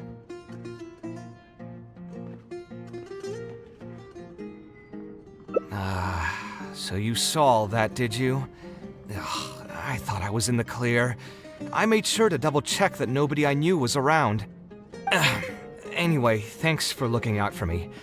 Honestly, it wasn't that big of a deal. I'm used to it by now. Stress is just an inescapable part of being a working adult. Boss, I'll have a glass of wine. Same as last time. Do you want something too? I'll put it on my tab. Wine in a glass of juice, coming right up. I know you're already keeping a secret from me, but if you could add this one to the list as well, I'd really appreciate it. Arguing with a client is not a good look for me. If word gets out, other potential clients might be afraid to work with me. That guy, though, what was he even going on about? All those ridiculous demands of his? He's just a blabbering fool trying to act like a know-it-all. Another glass, please, boss. I'm not leaving. You've got it, sir. I gotta say, though, it almost feels like you're saying that every other day now.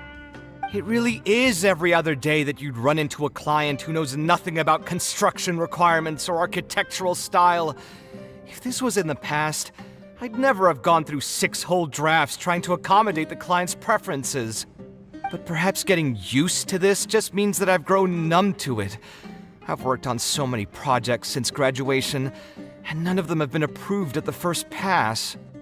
I would spend a lot of time altering my designs, and by the time the clients were finally satisfied, all my passion and enthusiasm would be gone.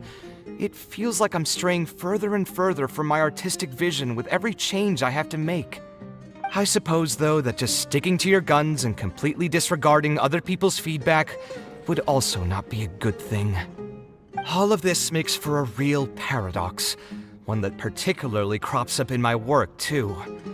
In the end, what is the true meaning of art? Should I see it as a divine gift of inspiration from the gods, or an expression of the light of my own wisdom? Here's your drink. How are you already spouting nonsense after just one glass? Your tolerance is usually much better than that. Boss, what do you think is the meaning of art? The meaning of art? Really, my friend, who in Sumeru understands art better than you? Anyway, I don't know about art, but I do know that I'm interested in business, and some patrons are waiting to be served. So, you'll have to excuse me for now. Just holler if you need anything. What do you think, traveler? No worries. It was just an offhand question. It's been bothering me for a while. Even when I'm awake, the question haunts me like a bad dream. I still haven't found a good answer to it. Or maybe there was never a correct answer in the first place.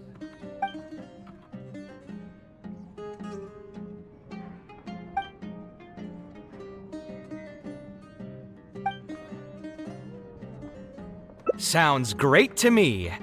I don't even want to think about this project anymore. But what should we do? It's probably not a good idea to just drink until I pass out here. A different career. I see. That's not a bad idea. I think I've heard a saying somewhere before. 80% of a working adult's woes are due to not having enough mora in the bank. It's just a saying, of course, but even I will admit that my life would be a lot better if I could make additional mora. And if I want to make mora, I should finish that ridiculous commission.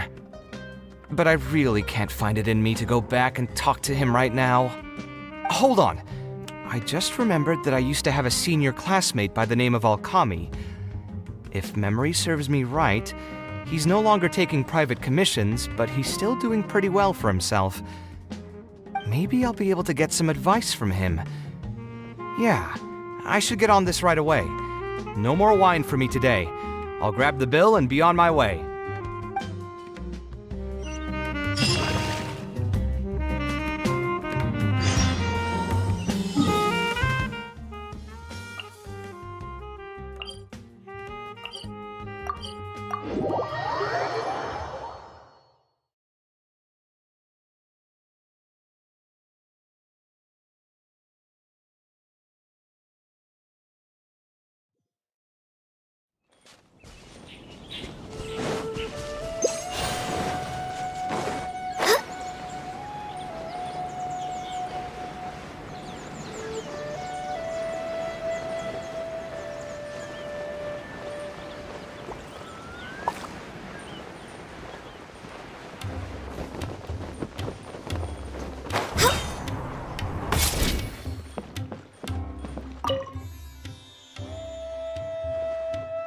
Kaveh, it's you!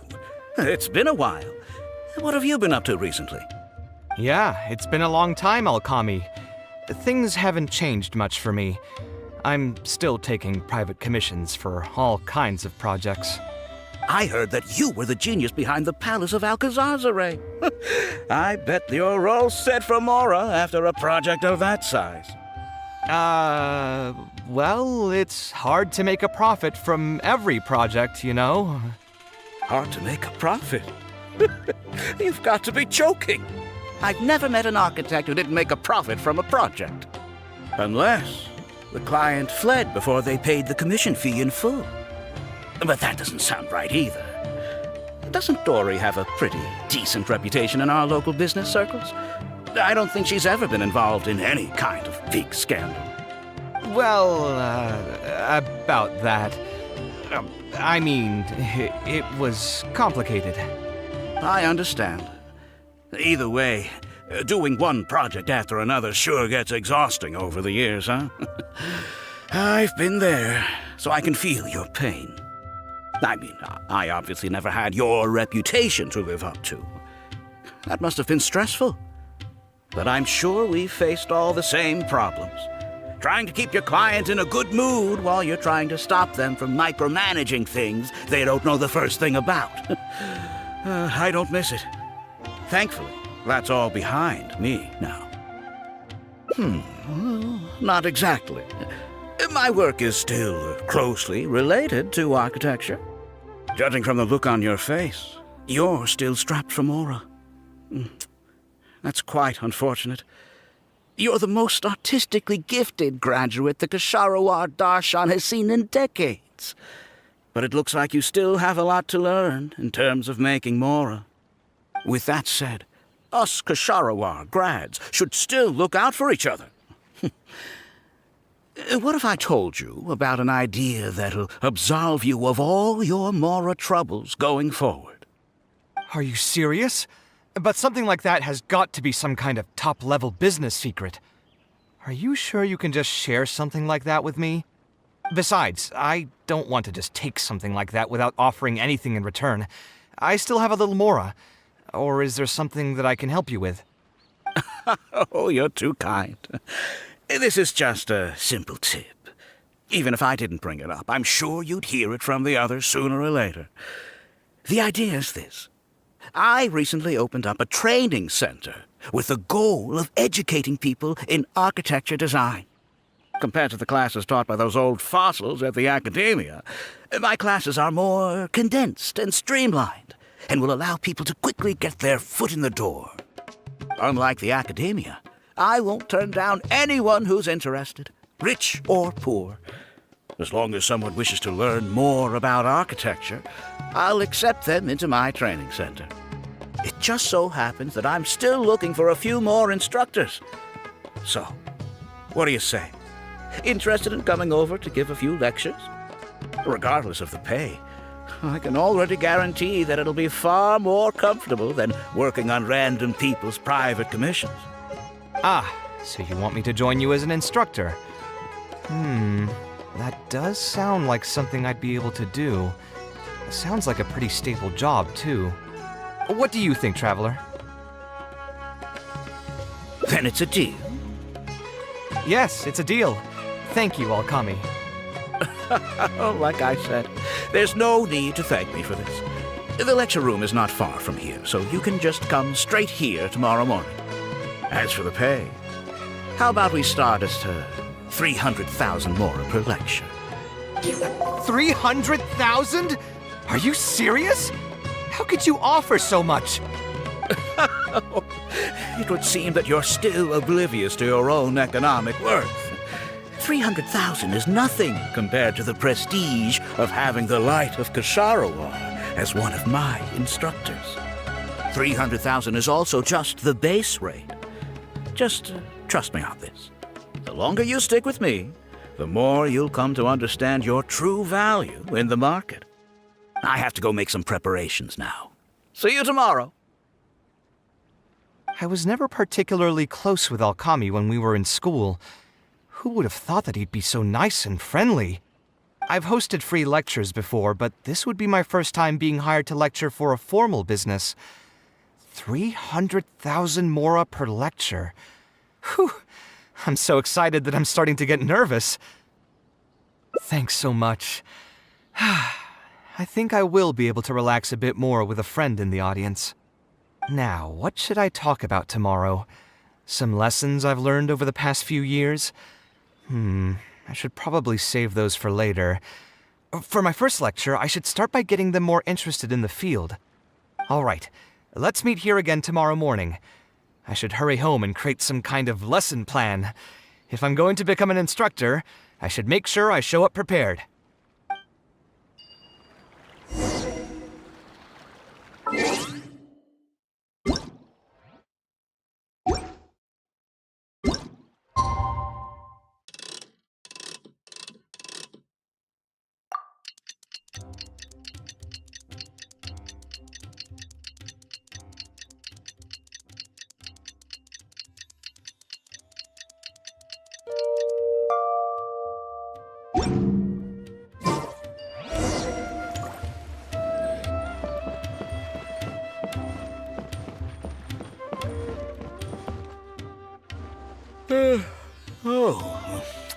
I didn't expect you two to get here so early.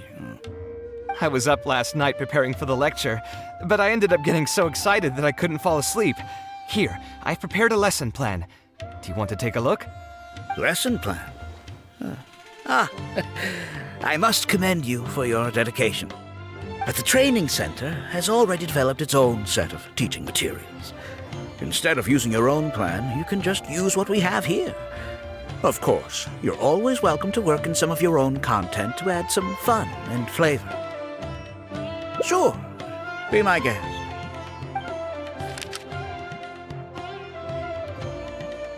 It's almost time for the lecture to start. Feel free to head in and start the class whenever you're ready. Huh. So you've already developed your own set of teaching materials. Seems like I won't need the stuff I've prepared after all. Anyway, shouldn't be a problem. I'll just go ahead and use your materials. There's something else I want to ask, though. This isn't going to be a large class, is it? No need to stress. There are only 20 people in this class. There are 14 classes at my training center. Out of all of them, the first class has the best grades, so I've directed them to you. We'll see how well they take to your lectures. 20 people, huh? All right. I think I can handle that. Oh, and one last thing. In the interest of keeping a quiet learning space, only instructors and students are allowed in the classroom when class is in session. I'm sorry to say this, but your friend will have to wait outside while you teach the class. Sorry about that.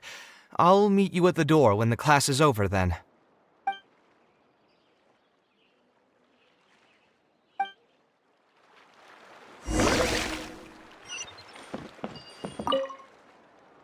Hey there. Can I help you? Oh, Alkami? You mean that rich guy who's been making quite the name for himself? Yeah, he commissioned a set of furniture from me a while back. Paid a great deal of mora for it, too. I heard he earned a fortune working as a renowned architect. Now he's opened a training center so others can follow in his footsteps. If the tuition wasn't sky high, I'd enroll my child in a heartbeat. Architecture really sounds like a lucrative profession.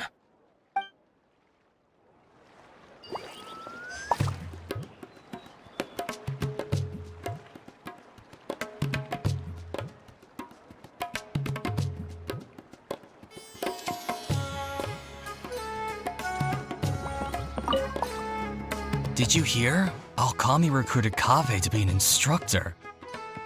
I bet that'll boost his enrollment numbers. Really makes you jealous, eh? If you think about it, Alkami was never that talented himself as an architect. If we're just talking about professional skill, no one would pay for a class with him. That's true, but you've got to admit, his advertisements are really effective. After all, the academia only admits those that can pass its entrance exam. so only a few people could hope to study architecture in the halls of the Kasharwar. For those who can't pass the exam, or who just want to jump straight into the industry, the training center is the best bang for the Mora. Man, to have that kind of business acumen.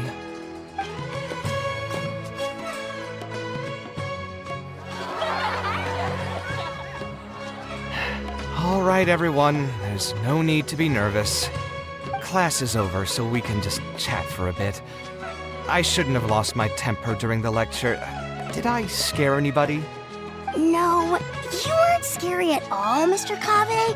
We were just a bit lost and didn't get what you were talking about.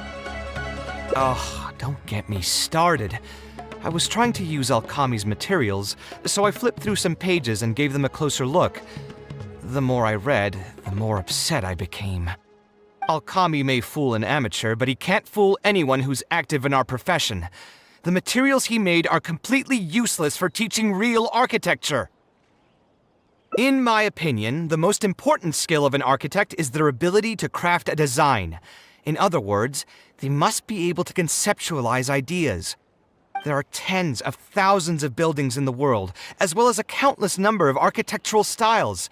Some designs emphasize aesthetics, while others prioritize practicality. The architects who can critically evaluate the quality and fit of different designs are those who can come up with great designs of their own. But you won't get any of that from the teaching materials they're using here. All these students are doing in class is rote memorization of existing designs. They are learning nothing about the underlying principles. How can they expect to become real architects? When they're done with this class, all they'll become are dilettantes with a pitiful smattering of architectural knowledge. But, Mr. Kaveh, we didn't really understand anything you said after you threw away the materials either. What's the big deal anyway? It's not like we're looking to make some works of art. We just want to make some Mora. You're studying architecture to make Mora? Yeah! Why else would we be studying here? My biggest dream is to become someone like Mr. Alkami. Once I finally make my fortune in architecture, I'll be able to buy anything I like. Huh. In that case, I'm afraid you'll probably be disappointed. The reality is that the work of an architect is very difficult, and the pay is not lucrative at all. Believe me, I'm a perfect example. But how? Mr. Alkami just told us last night that you made a killing by building the Palace of Alcazarzare. He also said that as long as we graduate from his class, waves upon waves of people will reach out to us with private commissions, and we can just sit back and wait for Mora to fill up our pockets. It won't be long before I can put these miserable days behind me. Come on. And you all believed everything he said? But Mr. Alkami is really rich, isn't he? You... It's pointless trying to argue this with you right now. You've already filled your heads with pipe dreams. Let's go, traveler. Let's hear about Alkami's true plans from the man himself.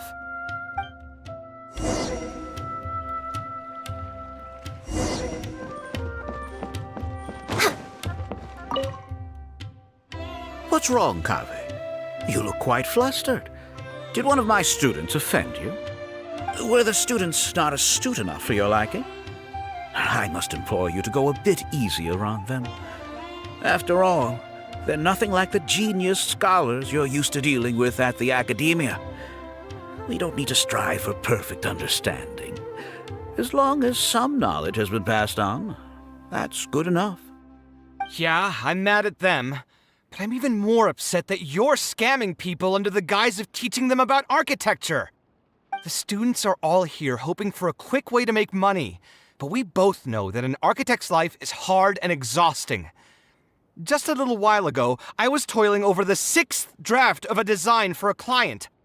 If your client is unhappy, you can't break ground, and the longer a project goes, the longer it takes for you to get paid in full. What's worse, if your client disappears in the middle of a project, good luck getting anything from them ever again. You know all of this just as well as I do. Why lie to them? Look, Kaveh, you may be the light of Kasharawar, but like I said, you still have a lot to learn about making Mora. You may deny it all you want, but it's a fact that in today's Sumeru, architecture is a terrible profession. Our clients care very little for the effort we pour into our designs.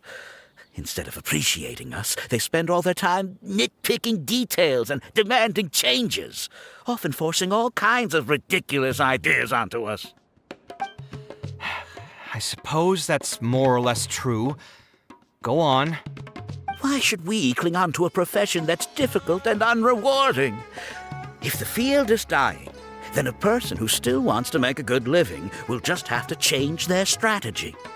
If it's near impossible to make money as an architect, then why not just establish a training center and train other people to become architects in our stead? Wait, how does that make any sense? Aren't you just leading them into the same trap? We are already stuck, my friend. The more people we can lead into this pit and stack as padding beneath our feet, the more comfortable our lives will be. That's right. Making money as an architect is a slow and agonizing process. In comparison, earning tuition from a training center is far easier. None of the students will ever know, however. In their eyes, all of my income was earned during my years as an architect. It's easy for them to fall for my promise. After all, everyone wants to live the dream of being the person who can spend millions without batting an eye. The more students I get, the more money I earn. And the more real that dream becomes. And then what? Once they graduate, they'll still find out the truth about architecture and struggle to stay afloat amid all the problems we already talked about. When that happens, your facade will pop like a soap bubble. No one will believe you anymore. Ah, but that's just one way to look at the problem. No two people have the same amount of talent. Even if they fail to strike gold in the future, you can't say that it's my fault and mine alone. Oh, and also, I never actually promised that they would achieve financial freedom as long as they become architects. All I did was nudge them towards that belief. I'm not even scared if they do come back and stir up trouble. My training center has all the required permits and certifications. Even the Dendro Archon herself couldn't find fault in any part of my business. How can you sleep at night knowing that you're doing all this? Tell me, is your heart carved out of brick and stone? I can't believe that I once saw you as a decent human being. I am beyond disappointed in you. And the same goes to you. How many years has it been since you graduated from the academia? If you still can't accept something like this, do you just plan on keeping that worthless naivete of yours until the end of time? Only fools will see art as revered and sacred. In the end, art is just another business. Being successful at running a business is an art form in itself. I urge you to think about what I've said. Offloading your pain onto others is the only way a person can live comfortably in this world. As the light of the Ksharawar, you've accumulated plenty of fame and respect. It's high time that you use those resources to improve the circumstances of your own life. Think it over, Kaveh. I still believe our collaboration could be very fruitful.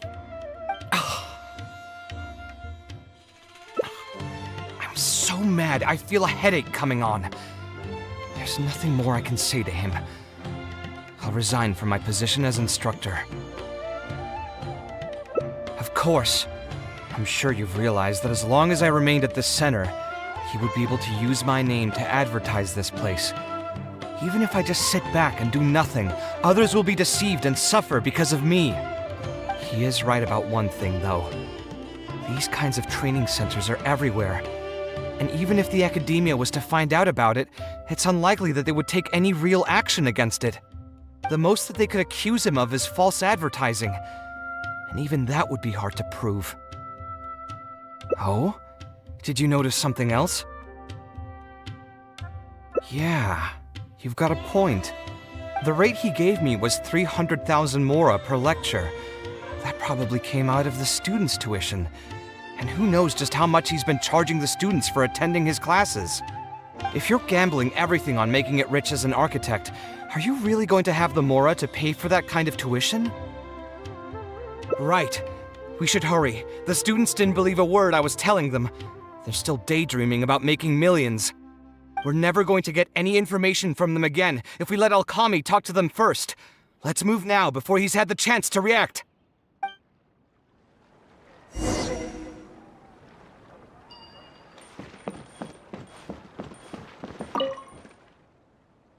Oh, Mr. Kaveh? What are you doing back here? Class finished a while ago, but you're still here. Why haven't you gone home? I wanted to stay for a little longer. I'm still thinking about everything you taught during the class. Even though a lot of it went right over my head, I still thought the houses you drew were really pretty. Of course they were. All the examples I drew were world-famous landmarks. Each one was the magnum opus of a celebrated architect. It's a good thing that you could recognize them for their beauty. The accumulation of knowledge is the first step to artistic expression. Instead of rote memorization, you should try to relate and to understand, and after that, try to resonate with the work. Resonate? Yes. When I first got into architecture, there were many things about it that I couldn't understand at all. I would find a building to be beautiful, but have no idea what made it so good. And for most people, just being able to admire a building is enough. To become a good architect, however, you must also learn to assess and appraise. Going from admiration to assessment will take a lot of time and specialized knowledge, and I'm afraid that some superficial speed training won't be enough to take you there. Just as I thought. Becoming an architect won't be as easy as Mr. Alkami made it out to be, right? I'm sorry. I'm not trying to crush your dreams. All I want to tell you is that an architect's life is not as carefree and easy as others may make it out to be. I understand. Thank you for telling me the truth, Mr. Kaveh. I think I'll still stay here for the time being, though, since my family still hasn't paid everything off. Paid off what? Sorry, I can't say anything more. Mr. Alkami made it very clear that anyone who talks about it will be kicked out of the class. Don't listen to him. I am the most famous architect in Sumeru. If he kicks you out, then I'll just take you in instead. Really? Why would I pull your leg? I can see you have some talent, so as long as you get your fundamentals down, you should be able to pass the entrance exam and continue your studies at the academia. Then please keep this a secret for me, Mr. Kaveh. Truth be told, my family is not very well off, so we couldn't really afford the tuition for this class. Mr. Alkami was the one who reached out to my parents. He told them that he knew a merchant by the name of Bahar and that we could get a loan from him. He told all the students that once we graduate, people would come flocking to commission us for projects. If everything went well, we'd be able to pay off everything in just a few years, and all the more we make after that would be ours. How much did your family borrow from this merchant? I think it was several million mora. And what was the interest rate? I'm not really sure. My parents were the ones who signed the contract. All I know is that the stack of papers was as thick as a slab of rock. Yeah, I have a bad feeling, too. Something about the whole thing feels dastardly familiar. We need to find that merchant to confirm. But if we were to confront him right now, there's no way he'd admit to anything. Good idea. Hey, tell me, do you know where we'd be able to find this merchant? We last saw him on the north shore of Port Ormos. Who knows if he's still in that area, though. Well, it'd still be worth taking a look. Architecture... No. The arts shouldn't be used as bait for a scam. We need to do something before the students' lives are ruined even further.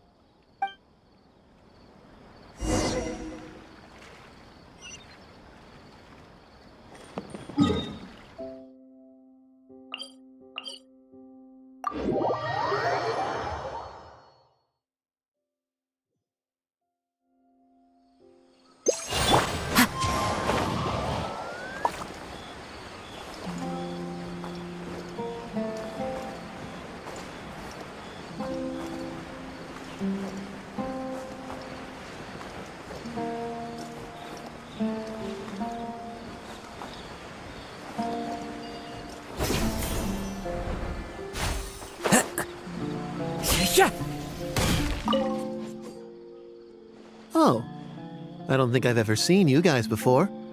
Here for business? You're Fahar, right? Yes. May I ask who introduced you? Alkami. My friend here wants to enroll in his architecture class, but they're a bit short on money. Alkami told us you're the man to go to in this kind of situation. Oh, sounds like his business is booming. How much do you need?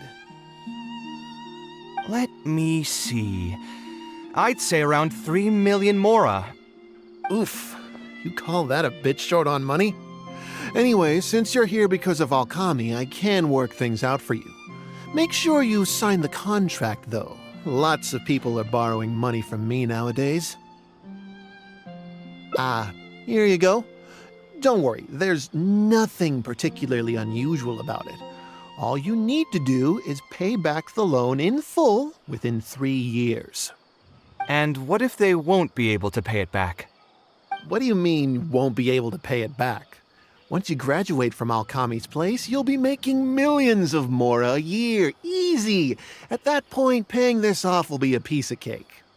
And even if you were to run into some difficulties and need to delay the installments, it's no big deal. We're all reasonable people here. If you can't pay quickly, you can just pay it back over a longer period. All that would change is your interest rates would get a little higher. It's hard work running a business. If we're taking risks to supply you with mora, it's only fair that you take on a bit of the financial risk as well. Anyway, there's no point in tying yourself in knots over the contract. With the way you're reading every single line, it's like you're worried you're about to get scammed out of your whole life savings. Why would I lie to you? Tons of students at Alkami's place have signed the contract. Aren't they all doing pretty well for themselves?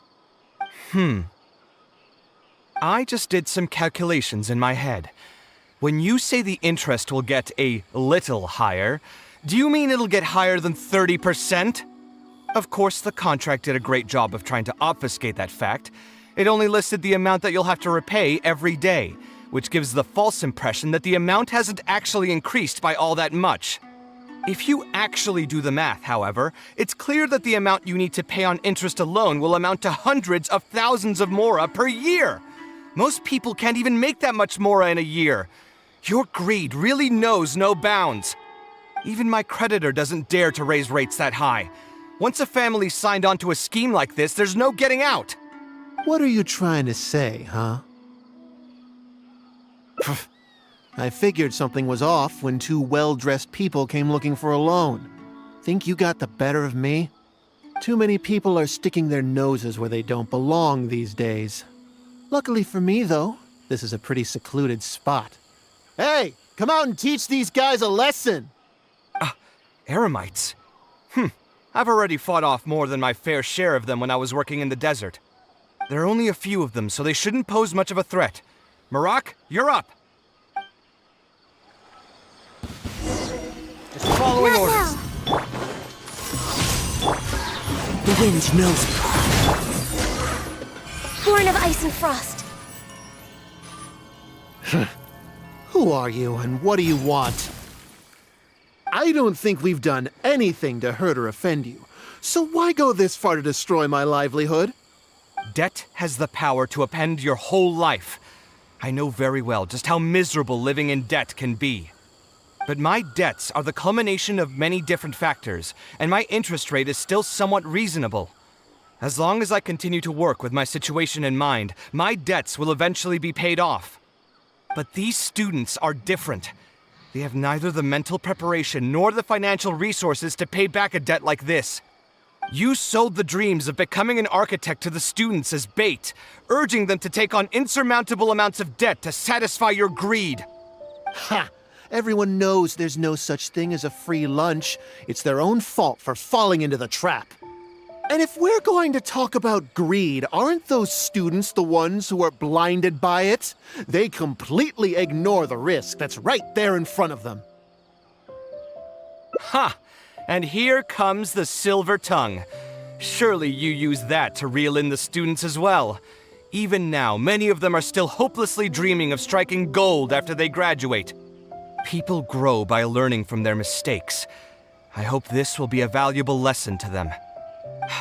Let's head back to the Academia and turn this guy over to the Matra. They should be able to link him with Alkami's business.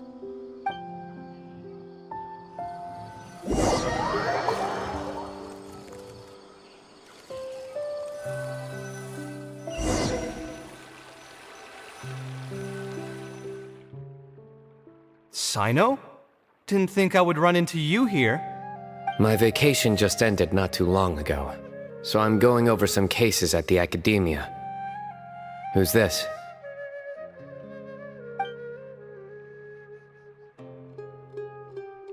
I see. Charging an interest rate over 30% indeed constitutes a crime. As it is highly likely that Alkami is also benefiting from this scheme, the Matra will open an investigation on him as well. The training center will be closed until further notice. Any funds we manage to recover from the suspects will be returned to the students. It's unclear how much we'll be able to get back, however, given their extravagant spending. That should still be enough. Once the students realize the error of their ways, they won't fall so easily for such traps in the future. Anyway, thank you for your help. I hope this won't be too much trouble for you. It's no trouble. Just another day at work. How did you two get tangled up in this anyway? Did you accept any mora from him? He promised to pay me 300,000 mora per lecture, but I resigned as soon as I finished the first session. I didn't take a single coin. Ah, that's good. What do you mean, that's good? Would you have taken me into custody as well if I had actually accepted any mora? I wouldn't have gone that far.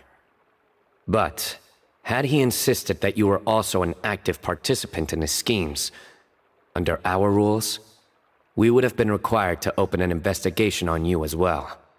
Either way, though, I believe you are innocent in all of this. Had you actually been alright with making money through less than noble means, your life wouldn't be the mess it currently is. Hey, what was that? What do you mean my life is a mess? Never mind. Your life is fine. You're just messing with me now, aren't you? Let's get back to business. If Alkami's case can be successfully resolved, you'll be eligible for a monetary reward from the Academia. Don't forget to pick it up after the fact. Huh. I didn't even know there was such a thing. I never would have guessed. What I'm trying to say is that we didn't report Alkami because we thought we could make some more off of it. The reward will be given regardless of your personal motivations. It was implemented with the intent of encouraging people to supply tips to the Matra. Fine. Is there anything else? I want to go back to the training center one more time and talk to some of the kids. Sure, but you should wait until tomorrow. My subordinates will shut down the center today, and summon the students to gather information on the total amount of mora they've lost in the scam. Alright, then I'll stay out of their way. I can talk to the kids tomorrow. I have a few other things to take care of, so I'll be off for now. If you want to follow up on this case, just come find me again. Or ask one of the Matra. That should finally be the end of that. Oh, who would have thought it would turn out like this? All I wanted was to find a new gig and earn some mora. To think Alkami would sink this low, it still makes me really upset.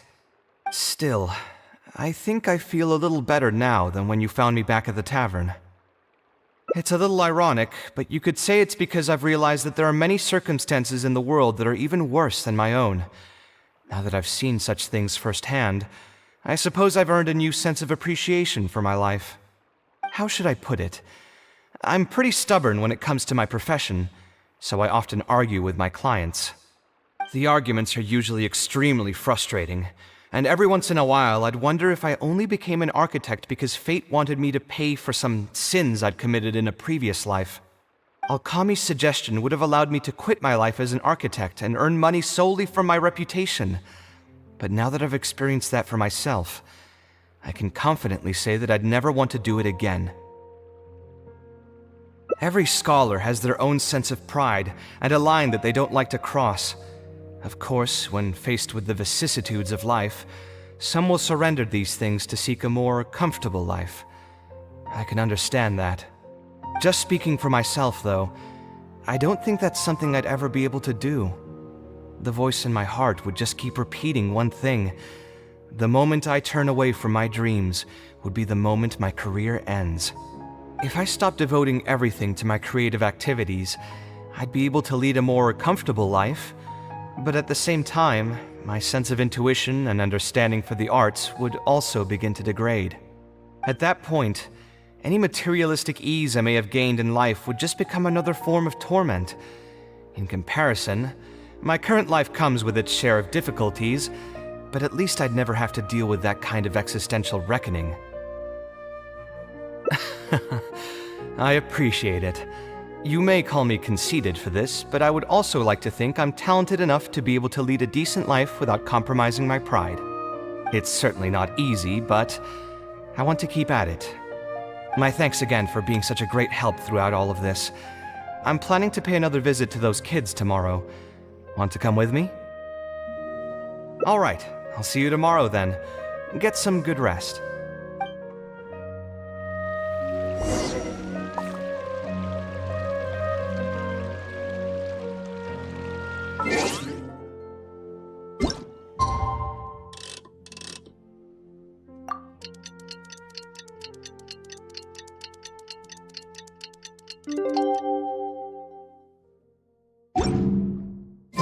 Should we really be off work this early?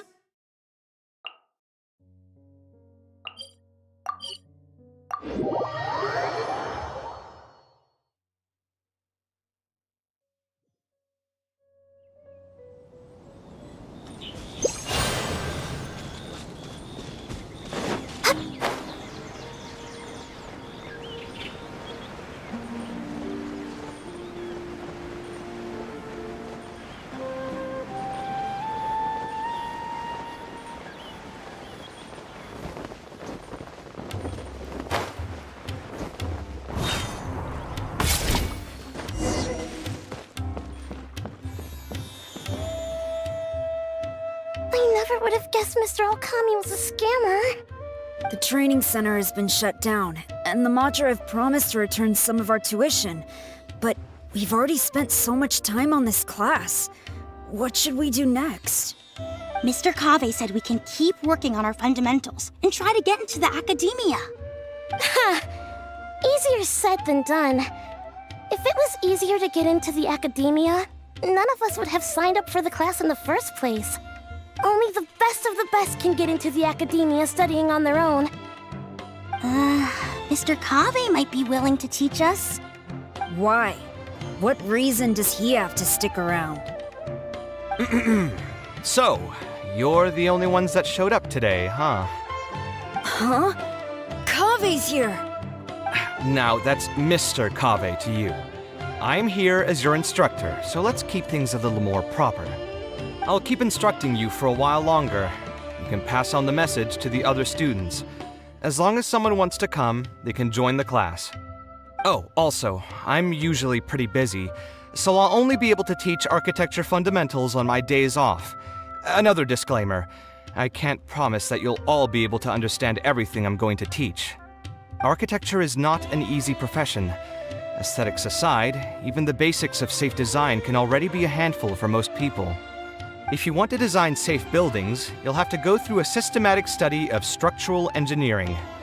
And just as a heads up, all of this will be a huge step up from the superficial stuff you were learning before. It'll take both talent and perseverance to get through the course. I don't want to hear anyone say that I didn't warn you. We'll try our best. It seems some of you are really serious about this after all. All right, everyone, pack your stuff up. No need to prepare much for today's class. We're going to go on a quick field trip. You'll know once we get there. Come on, let's get going. We'll be off once everyone's grabbed their pencils and sketch pads.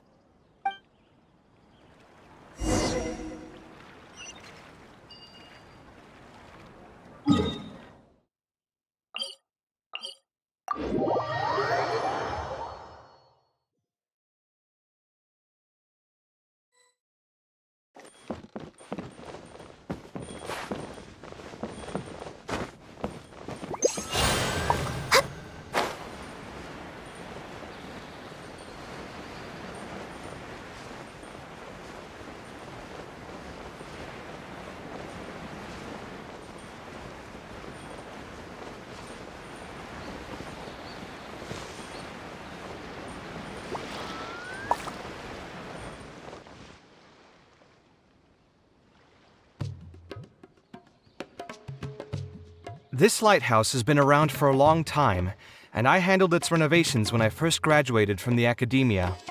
The point of today is not so much about the lighthouse as a building, however. I just want you to take a look at it and do a bit of self-reflection. If you were tasked today with designing a building, how would you want it to look like?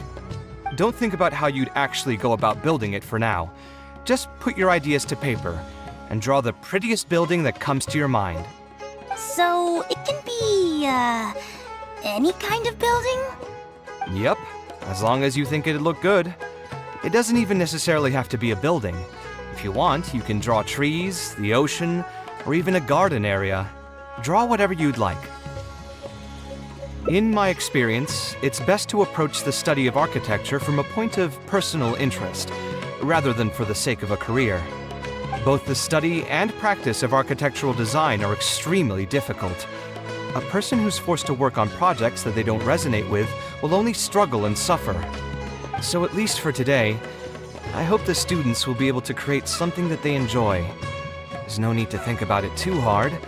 They'll have plenty of time in the future to revisit the design and make changes. What do you think? Want to try your hand at it as well? Don't forget that this is a free class from Mr. Kaveh, the Light of the Kasharwar. On a normal day, this would cost you 300,000 mora.